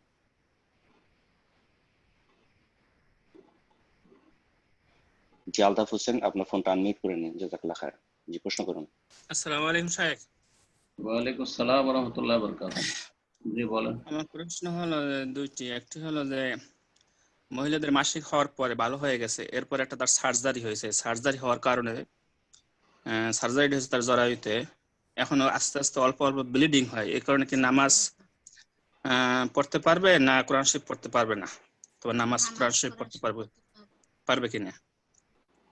দেখেন, মাসিক অর্থাৎ যেটি আরবি ভাষায় হায়েজ বলা হয়, কোরআন হাদিসের ভাষায় হায়েজ অবস্থায়, মাসিক অবস্থায় শুধু সালাত আদায় করা নিষেধ এবং সিয়াম নিষেধ, আর কোরআন স্পর্শ করা নিষেধ যদি একেবারে জরুরি না হয়, এরকমই বাইতুল্লাহর তওয়াফ করা নিষেধ। আর আরেকটি হচ্ছে ইস্তিহাজা, সেটা রোগের কারণে। এখন সার্জারি হয়েছে সেই জন্য যে রক্ত আসছে জরায়ু থেকে, সেটা মাসিক হায়েজ নয়, সেটা হচ্ছে ইস্তিহাজার অন্তর্ভুক্ত, সেটা একটা রোগের কারণে, ব্যাধির কারণে। শুধু ইস্তিহাজা অবস্থায় সালাত আদায় করতে হবে প্রতি ওয়াক্তে উযু করে, আর তারপরে সিয়াম পালন করবে, বাইতুল্লাহর তওয়াফ করবে, কোরআন স্পর্শ করবে, কোরআন তেলাওয়াত করবে, সবকিছুই করবে। সুতরাং এটা ওই মাসিকের অন্তর্ভুক্ত নয়, বরং ইস্তিহাজার অন্তর্ভুক্ত, আর ইস্তিহাজা অবস্থায় সবকিছু করতে পারবে ইনশাআল্লাহ। জি, শুকরান, জাযাকাল্লাহ। আর একটা প্রশ্ন হলো যে তাফসির ইবনে কাসির লাস্টের যে আম্মা পারা আছে, এটা কি সবসময় উযু ছাড়া কি পড়া যাবে না উযু সহকারে পড়তে হবে? তাফসির যেকোনো তাফসির, দেখেন কোরআনের সাথে যদি তরজমা অথবা তাফসির থাকে তাহলে সেটির নাম মুসহাফ বলবো না। মুসহাফ শুধু সাদা প্লেন আল কোরআনুল কারীম যদি থাকে, তো মুসহাফের ক্ষেত্রে ওলামাদের ফতোয়া, অধিকাংশ ওলামাদের ফতোয়া যে বিনা উযুতে স্পর্শ করা যাবে না। যদি আর একটি ভিন্ন মত আছে যে বিনা উযুতে স্পর্শ করা যাবে, বড় নাপাকিতে স্পর্শ করা যাবে না। আর তাফসির যখন হয়ে গেল অথবা হাদিসের কিতাবে বিভিন্ন জায়গায় আয়াত রয়েছে, কোন একটা ইসলামিক বই পুস্তকে কোরআনের আয়াত বিভিন্ন জায়গায় রয়েছে, অনুবাদ সহ কোরআন কারীম রয়েছে, যদিও 30 পারা রয়েছে, সেটা স্পর্শ করা যাবে, সেটা পড়া যাবে, কোনো অসুবিধা নেই। নাপাক অবস্থায় পড়া যাবে, বড় বড় নাপাকের অবস্থা তো পড়া যাবে, কারণ সেটার নাম আল কোরআন নয়, বরং সেটার নাম হচ্ছে মাআনিল কোরআন বা তাফসিরুল কোরআন, কোরআনের তাফসীর। জাযাকাল্লাহ খায়ের। তো এই পর্যায়ে প্রশ্ন করবেন সাইফ লাভলু, আপনি প্রশ্ন করুন।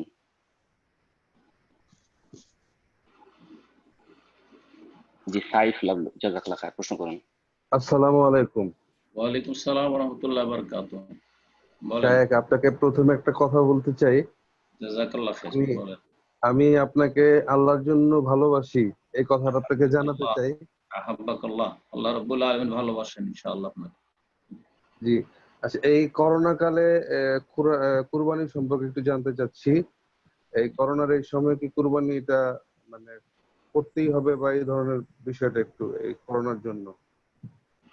করোনার সময় কোরবানি করতে, করোনার সাথে কোরবানি কোনো সম্পর্ক নেই, বরং আর্থিক সচ্ছলতা আর অসচ্ছলতার সাথে সম্পর্ক আছে। আর্থিকভাবে যদি আপনি অসচ্ছল হন, যে এখন ইনকাম সোর্স নেই আর আমার অভাব আছে, কোরবানি করলে একটু কষ্ট হবে, তো কোরবানি করবেন না। কোরবানি হচ্ছে সুন্নাতে মুআক্কাদা। আর একটি বিষয় হচ্ছে, যদি আপনার আর্থিক অসচ্ছলতা থাকে কিন্তু গ্রামবাসী এলাকাবাসীর অভাব আছে, এখন কুরবানি না করলে ওদেরকে একটু বেশি করে দান খেরাত করতে পারতাম, তো কুরবানির টাকাটা কি দান খেরাত করে দেবো আর কুরবানি করব না, এইরকম প্রশ্ন অনেকের, কিন্তু এই প্রশ্নগুলি ইদানিং খুব বেশি আসছে। তাদেরকে বলবো, দেখেন, আপনি শুধু এই কুরবানির টাকাটাই দান করার জন্য পেয়েছেন, আর অন্য কোনো টাকা পয়সা নেই, এটা মোটেই উচিত হবে না। কোরবানি যদিও সুন্নাতে মুআক্কাদা, কিন্তু দিন ইসলামের একটি হচ্ছে শাঈর আমিন শাআইরিল্লাহ, আল্লাহ রাব্বুল আলামিনের প্রকাশ্য দিনের নিদর্শন, প্রকাশ্য দিনের নিদর্শন। এই জন্য কোরবানি সুন্নাতে মুআক্কাদা হলেও কেউ যদি কোরবানিকে অস্বীকার করে যে আমি কোরবানি মানি না, তাহলে সে কাফের। সুন্নাত অস্বীকার করলে কাফের হয় না, কিন্তু এইরকম সুন্নাতে জাহিরা, যেটি ইসলামের বড় একটি নিদর্শন, কোরবানি দেখে বোঝা যায় যে এই সমাজে মুসলিম বসবাস করছে, এখানে মুসলিমরা আছে। যেমন আজান, যেমন মসজিদ কায়েম করা, এগুলি প্রকাশ্য জিনিস, এগুলো দিয়ে বোঝা যায় যে হ্যাঁ, এখানে মুসলিম আছে। এই জন্য কোরবানিকে উড়িয়ে দেওয়া যাবে না, কোরবানি কমানো যায়, পরিমাণ কমানো যায়। আপনি 1 লাখ টাকার কোরবানি করতেন বা গরু কোরবানি করতেন, একটা খাসি করে, জি, অথবা আপনি গোটা একটা গরু দিতেন, আপনি একটা ভাগ দেন, কোরবানি কমাতে পারেন। 2-3টে ছাগল দিচ্ছিলেন, আপনি একটি ছাগল দেন আর বাকিগুলো দান খেরাত করেন, কিন্তু কোরবানি মোটেই বাড়িয়ে দিতে হবে না। এই অজুহাতে, এই যুক্তিতে যে আমি এটা গরিব মিসকিনকে দান করে দেবো না, এটা জায়েজ নয়, এটা জায়েজ নয়, গুনাহগার হবেন এই ক্ষেত্রে। জাযাকাল্লাহ। আসসালামু আলাইকুম। ওকে, ইনশাআল্লাহ। তো শেখ 3:30 বেজে গেল, আর শেষ করে দেবো না আর 2-1টা প্রশ্ন নেবেন?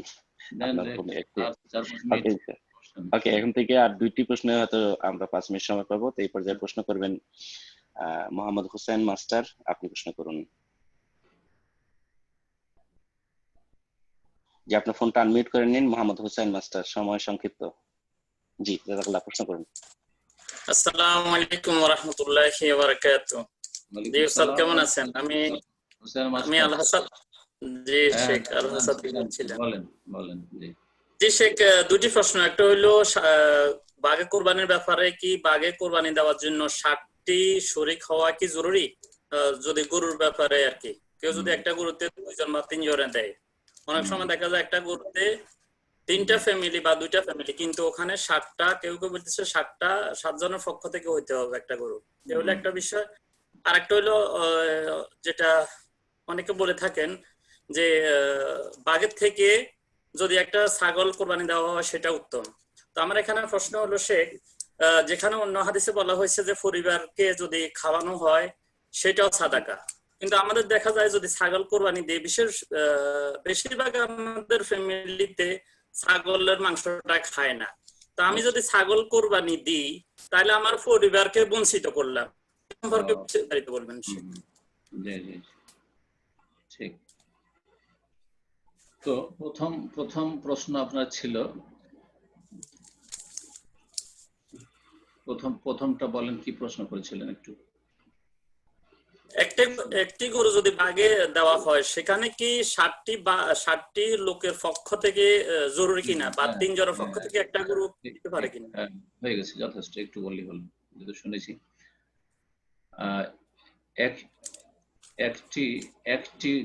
একটি গরুতে 7 ভাগ কি হইতে হবে, বা একটি উটে কি 7 ভাগই হইতে হবে, না তার কম 6, 5, 4, 3 জন, 2 জন দেওয়া যাবে? গুরুত্বপূর্ণ একটি প্রশ্ন কিন্তু, কারণ এই প্রশ্নের উত্তরে আমাদের কিছু সহি আকীদার আলেম সমাজও ভারত বাংলাদেশে বাড়াবাড়ি করছে, অথচ আরব ওলামাদের মধ্যে তেমন কোনো ইখতিলাফ নেই, কোনো দ্বিমত নেই। আরব ওলামাদের যেটা ফতোয়া তার সার কথা বলছে, আর আমরা এই ফতোয়াই মেনে থাকি এবং বলে থাকি, মানুষকে নকল করে থাকি। সেটা হচ্ছে যে 7 যখন জায়েজ সর্বঊর্ধ্বে, তাহলে তার কম যে কোনোটা জায়েজ, জোড় বিজোড় সবটাই জায়েজ। আজকে আমাকে বিকেলবেলা, কিছুক্ষণ আগে আমাদের এখানকার বিকেলবেলায় একবার প্রশ্ন করেছে যে 6 জন হচ্ছে জায়েজ হবে, কারণ জোড়া হয়ে যাচ্ছে, বেজোড় হচ্ছে না। কারণ অনেকের ধারণা যে না 7, 5 হইতে হবে, না 3 হইতে হবে, না একাই, জোড় চলবে না। না, ভুল কথা, জোড় চলবে, বেজোড় চলবে। সর্বঊর্ধ্বে যখন 7 চলছে, তাহলে তার কমে হইলেও তো উত্তম পন্থায় চলবে, উত্তম পন্থায় চলবে, কারণ অতিরিক্ত করলো। তার উপর 1 ভাগ যথেষ্ট ছিল, 1 ভাগ যথেষ্ট ছিল 7-এর 1 না করে 6-এর 1 করলো, 5-এর 1 করলো, 4 ভাগের 1 ভাগ করলো, তারও ভালো করলো, তো কোনো অসুবিধা নাই। এই ক্ষেত্রে কিছু ভাইদের বাড়াবাড়ি আছে। কয়েক বছর আগে এক ভাইকে এখান থেকে দামাম থেকে এক ভাই টেলিফোন লাগিয়ে দিল, আমাদের আহলেদিস ভাই, কিন্তু কট্টর একবারে। ওকে বোঝানোর জন্য, রাত্রিওকে কোনো মাদ্রাসার মৌলভী সাহেব আবার বোঝানোর জন্য, যে ও বলছেন না, ওই 7ই খুঁজে খুঁজে বের করতে হবে, 6, 5 জায়েজ হবে না। এখন ওকে বুঝাবার জন্য, এর তো ফতোটা মেনে নিয়েছে, কিন্তু বুঝাবার জন্য লাগিয়ে দিল। ওকে বললাম ওই দলিল মানে নবী সাল্লাল্লাহু আলাইহি ওয়াসাল্লামের জামানায় দেখাতে হবে 6 কেউ করেছে, 5 করেছে, 4 করেছে, দেখাতে হবে। যদি এমনটা যদি শর্ত লাগান, তো হাজার হাজার মাসাইলে নবী সাহাবায়ে কেরামদের জামানায় এইরকম ঘটনা ঘটেছে দেখাইতে পারবেন না, আপনারাও ফতোয়া দিতে পারবেন না যারা এরকম বাড়াবাড়ি করছেন। সুতরাং এই চরমপন্থা কিছু ভাইদের বর্জনীয়। জি হ্যাঁ, যেমনটা বললাম, দেখে ফিকহ দিয়ে কাজ নিতে হবে। জাহেরি মযহাবের অনুসারী হয়ে আহলে হাদিস নামকরণ করলে হবে না। নাম আহলে হাদিস, আহলে হাদিস কিন্তু ফকিহ হয়, ফোকাহা হয়। আহলে হাদিস বিনা ফিকহায় আপনার জাহেরি হবে, এরকমটা হওয়াটা আহলে হাদিস নয়। অনেকে আহলে হাদিস নাম ব্যবহার করছে, কিন্তু তারা জাহেরি মযহাবের অনুসারী। সাবধান এদের থেকে, এদের ফতোয়া থেকে সাবধান। তো কথা হচ্ছে যে ফিকহ দিয়ে কাজ নিতে হবে। আর ফিকহ হচ্ছে যখন 7 জন শরীক হওয়া যায় একটা গরু অথবা একটা উটে, তাহলে 6 জন, 5 জন, 4 জন, তার কমে 2 জন, যেটা বলা হচ্ছে বেতারিখিল আউলা, শরীক হওয়া বেশি উত্তম। আরো কোনো অসুবিধা নেই, ভালো কাজ হইলো, কোনো অসুবিধা নেই ইনশাআল্লাহ। দ্বিতীয় যে দিকটা আপনার কোরবানির প্রশ্ন ছিল, সেটা ছিল বলেন, একটু ইঙ্গিত করেন। জি, অনেকে বলে থাকেন যে বাঘের থেকে যদি একটা বকরি কোরবানি দেওয়া হয় উত্তম, কিন্তু দেখা গেছে বকরি যখন কোরবানি দিলে পরিবারের লোকেরা খায় না, তখন আচ্ছা, যথেষ্ট, বুঝে নিয়েছি। এখন এই ক্ষেত্রে শুনেন, সর্বোত্তম কোরবানি হচ্ছে উট, গোটা একটা উট। সবচেয়ে উত্তম কোরবানি হচ্ছে গোটা একটা উট। 2 নম্বর উত্তম কোরবানি হচ্ছে গোটা একটা গরু। 3 নম্বর উত্তম কোরবানি হচ্ছে গোটা একটা খাসি, দুম্বা, ভেড়া, ভেড়ি। আচ্ছা, আর তারপরে তখন ভাগের স্থান আসবে। ভাগের ক্ষেত্রে তাহলে 4 নম্বরে হচ্ছে উটের ভাগ গরুর ভাগের চাইতে উত্তম। 5 নম্বরে হচ্ছে গরুর ভাগ। 5 নম্বর হচ্ছে কি? গরুর ভাগ। 5 নম্বর হচ্ছে গরুর ভাগ। তো উত্তম যদি বলেন যে আমি উত্তম কোরবানি দেবো, তাহলে গোটা একটা উট দেন। গোটা উট না দিতে পারেন, গোটা একটা গরু দেন। গোটা একটা যদি গরু না দিয়ে 3 নম্বর উত্তম করতে চান, তাহলে গোটা খাসি বা ভেড়া বা দুম্বা দেন। সেটা যদি না করতে চান, যে আমার তো ছেলে মেয়েরা আসলে পরিবার খাসি ভেড়ার গোস্ত পছন্দ করবে না, গরুই দেব, কিন্তু গোটা গরু কেনার সামর্থ্য নাই, তাহলে আপনি তখন সেই 4 নম্বর বা 5 নম্বরে যে উত্তম কোরবানি ভাগ, গরুর ভাগ দিতে পারেন। গরুর ভাগের চাইতে উটের ভাগ উত্তম, কিন্তু উট হয়তো আপনি সেখানে পাবেন না, অথবা উটের গোস্ত অনেকের পছন্দ নাও হইতে পারে, যেমনটা আপনি বললেন। কোনো অসুবিধা ইনশাআল্লাহ, সবটাই জায়েজ আছে। গরুর ভাগ জায়েজ রয়েছে, উটের ভাগ জায়েজ রয়েছে। উত্তম আর অনুত্তমের শুধু প্রশ্ন, অর্থাৎ আপনি খাসি একটা দিতে পারবেন, তারপরও খাসি না দিয়ে বকরা বকরি না দিয়ে আপনি যদি গরুর ভাগ দেন কোনো অসুবিধা নেই, জায়েজ রয়েছে। শুধু এই যে একজন লোক ধরেন আমি একটা খাসি দিলাম আর আপনি একটা গরুর ভাগ দিলেন, তো আপনার এই কোরবানি চাইতে আমার কোরবানি উত্তম, এতটুকু শুধু। তো ইনশাআল্লাহ জায়েজ আছে, যেটা করতে চাইছেন কোনো অসুবিধা নেই। জাযাকাল্লাহ খায়ের। সর্বশেষ প্রশ্ন আজকে ইনশাআল্লাহ তরিকুল ইসলাম, ইনশাআল্লাহ আপনি প্রশ্ন করুন। জি তরিকুল ইসলাম, আপনার ফোনটা আনমিউট করে নিন। জাযাকাল্লাহ খায়রান, প্রশ্ন করুন। জি, আসসালামু আলাইকুম ওয়া রাহমাতুল্লাহি ওয়া বারাকাতুহু। ওয়া আলাইকুম আসসালাম ওয়া রাহমাতুল্লাহি ওয়া বারাকাতুহু। শেখ, আমার প্রশ্ন হলো কোরবানি বিষয়ক। আপনি অবশ্যই এটা নিয়ে একদিন আলোচনা বলছেন, একটা প্রশ্নের আনসার করছিলেন, তারপর আমি আর একটু ক্লিয়ার হতে চাচ্ছি, কারণ দ্বিমত আছে যে আমাদের এই জায়গায়, আমি নিউ ইয়র্কের, যে গরুগুলি এতই বড় যে অনেক সময় এগুলা কোন রকম বাইন দিয়ে এগুলা কোরবানি দেওয়া যায় না, এগুলার একটা কিলিং বক্সে ঢুকাইতে হয় অথবা শুট করে আগে ওটাকে একটু কাবু করার পরে তারপরে কোরবানি দিতে হয়। তো আমি আগে দুই এক শেখের কাছে জিজ্ঞাসা করছি, কেউ বলে যে ঠিক আছে, আবার অনেকে বলে যে না, এটা কোরবানি হবে না। তো এই বিষয়টা আরেকটু ক্লিয়ার করেন। কেন কোরবানি হবে না বলছে? কোরবানি হবে না যে তোমরা ওটাকে তো ইনজুর করে নিলা, ওটাকে আহত করে নিলা, তো একটা আহত করে নিলে তাহলে হবে না। এটা কারণ না। যদি ওকে যখন আঘাত করলো তখনই সে আঘাতে মারা যায়, তাহলে কোরবানি হবে না, কারণ সেটা মৃত হারাম। হুররিমাত আলাইকুম মাইতা, তোমাদের জন্য মৃত জীবজন্তুকে হারাম করা হয়েছে। কিন্তু একটু হয়তো দুর্বল হয়ে গেছে অথবা একটু বেহুশ হয়ে গেছে, কিন্তু এখনো পুরোপুরি প্রাণ আছে, তাহলে কোনো অসুবিধা নেই। তারপরে সাধারণভাবে স্বাভাবিক জবাই করেন। হাদিস আছে যে পশু আপনার হাত ছাড়া হয়ে পালিয়ে গেছে আর ধরতে পারছেন না, ওই ক্ষেত্রে সমাধান রয়েছে যে আপনি যে কোনো আঘাত করে, অস্ত্রের আঘাত করে ওকে জখম করে দেন। মা আনহারাদ দাম, রক্ত প্রবাহিত করে দেন। রক্ত প্রবাহিত করে দিয়ে যদি মারাও যায়, ওই যে রক্ত প্রবাহিত করার জন্য যখন আঘাত করলেন তখন বিসমিল্লাহ যদি পড়ে না আর মারাও যায়, তো ওতে হালাল হয়ে যাবে। তবে এখানে যেটা আঘাত করে বেহুশ করা হচ্ছে সেটা হচ্ছে ভারী জিনিস দিয়ে আঘাত করা, সুতরাং এতে হালাল হবে না বিসমিল্লাহ আল্লাহু আকবার পড়লেও, কারণ তাতে রক্ত প্রবাহিত হয় না, বড় প্রচন্ড বেগে হয়তো আঘাত করা হয়।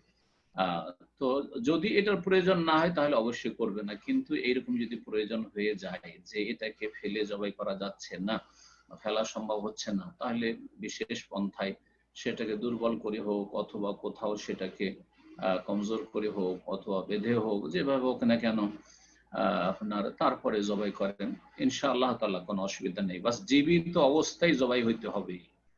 মরে গেছে, রূহ বেরিয়ে গেছে, তারপরে জবাই করলে সেটা হালাল হবে না। জাযাকুমুল্লাহ খাইর। বারাকাল্লাহু ফিকুম শেখ, অনেক সময় দিয়েছেন, আল্লাহ আপনাকে জাযাকাল্লাহ খাইর দান করেন। শেষ করে দেন, দোয়া করেন ইনশাআল্লাহ। আমাদের এখানে এই প্রশ্ন উত্তর পর্ব শেষ করছি। আল্লাহ রাব্বুল আলামিন যেন আমাদের নেক আমল কবুল করেন এবং আমাদেরকে যেন দিন দুনিয়ার সার্বিক বারাকা দান করেন এবং সমস্ত রকমের ফিতনা থেকে, দিন দুনিয়ার ফিতনা থেকে, বালা মুসিবত থেকে, মহামারী থেকে আল্লাহ আমাদের হেফাজত করেন। যেসব ভাই বোনেরা অসুস্থ রয়েছেন, বিভিন্ন রোগে আক্রান্ত রয়েছেন, আল্লাহ তাদেরকে পূর্ণ শিফা দান করেন এবং যেসব লোকেরা কর্মহীন রয়েছেন তাদের আল্লাহ ভালো কাজের ব্যবস্থা করেন। যারা অভাবে রয়েছেন তাদের অভাবকে আল্লাহ দূর করে দেন। আল্লাহ রাব্বুল আলামিনের কাছে দোয়া করি যারা দিন থেকে সরে রয়েছেন, পাপে জড়িয়ে রয়েছেন, আল্লাহ তাদেরকে পাপ মুক্ত হওয়ার তৌফিক দান করেন। যারা ফরজে ঘাটতি করেছে আল্লাহ ফরজ ওয়াজিব আদায়ের তৌফিক দান করেন। হারামে লিপ্ত রয়েছেন আল্লাহ হারাম থেকে বেঁচে থাকার তৌফিক দান করেন। আমাদের সকলকে সহি মুসলিম হওয়ার জন্য তৌফিক আল্লাহ রাব্বুল আলামিন দান করেন। আল্লাহ আবার দোয়া করছি আল্লাহ রাব্বুল আলামিন যেন আমাদেরকে সমস্ত রকমের অনিষ্ট থেকে, শার থেকে, ফিতনা থেকে আল্লাহ যেন হেফাজতে রাখেন। ربنا آتنا في الدنيا حسنة وفي الآخرة حسنة وقنا عذاب النار. اللهم إنا نعوذ بك من البرص والجنون والجذام ومن سيء الأسقام. اللهم إنا نعوذ بك من زوال نعمتك والتحول عافيتك وفجاءة نقمتك وجميع سخطك. اللهم إنا نعوذ بك من جهد البلاء ودرك الشقاء وسوء القضاء وشماتة الأعداء. وصلى الله وسلم على نبينا محمد وعلى آله وصحبه أجمعين.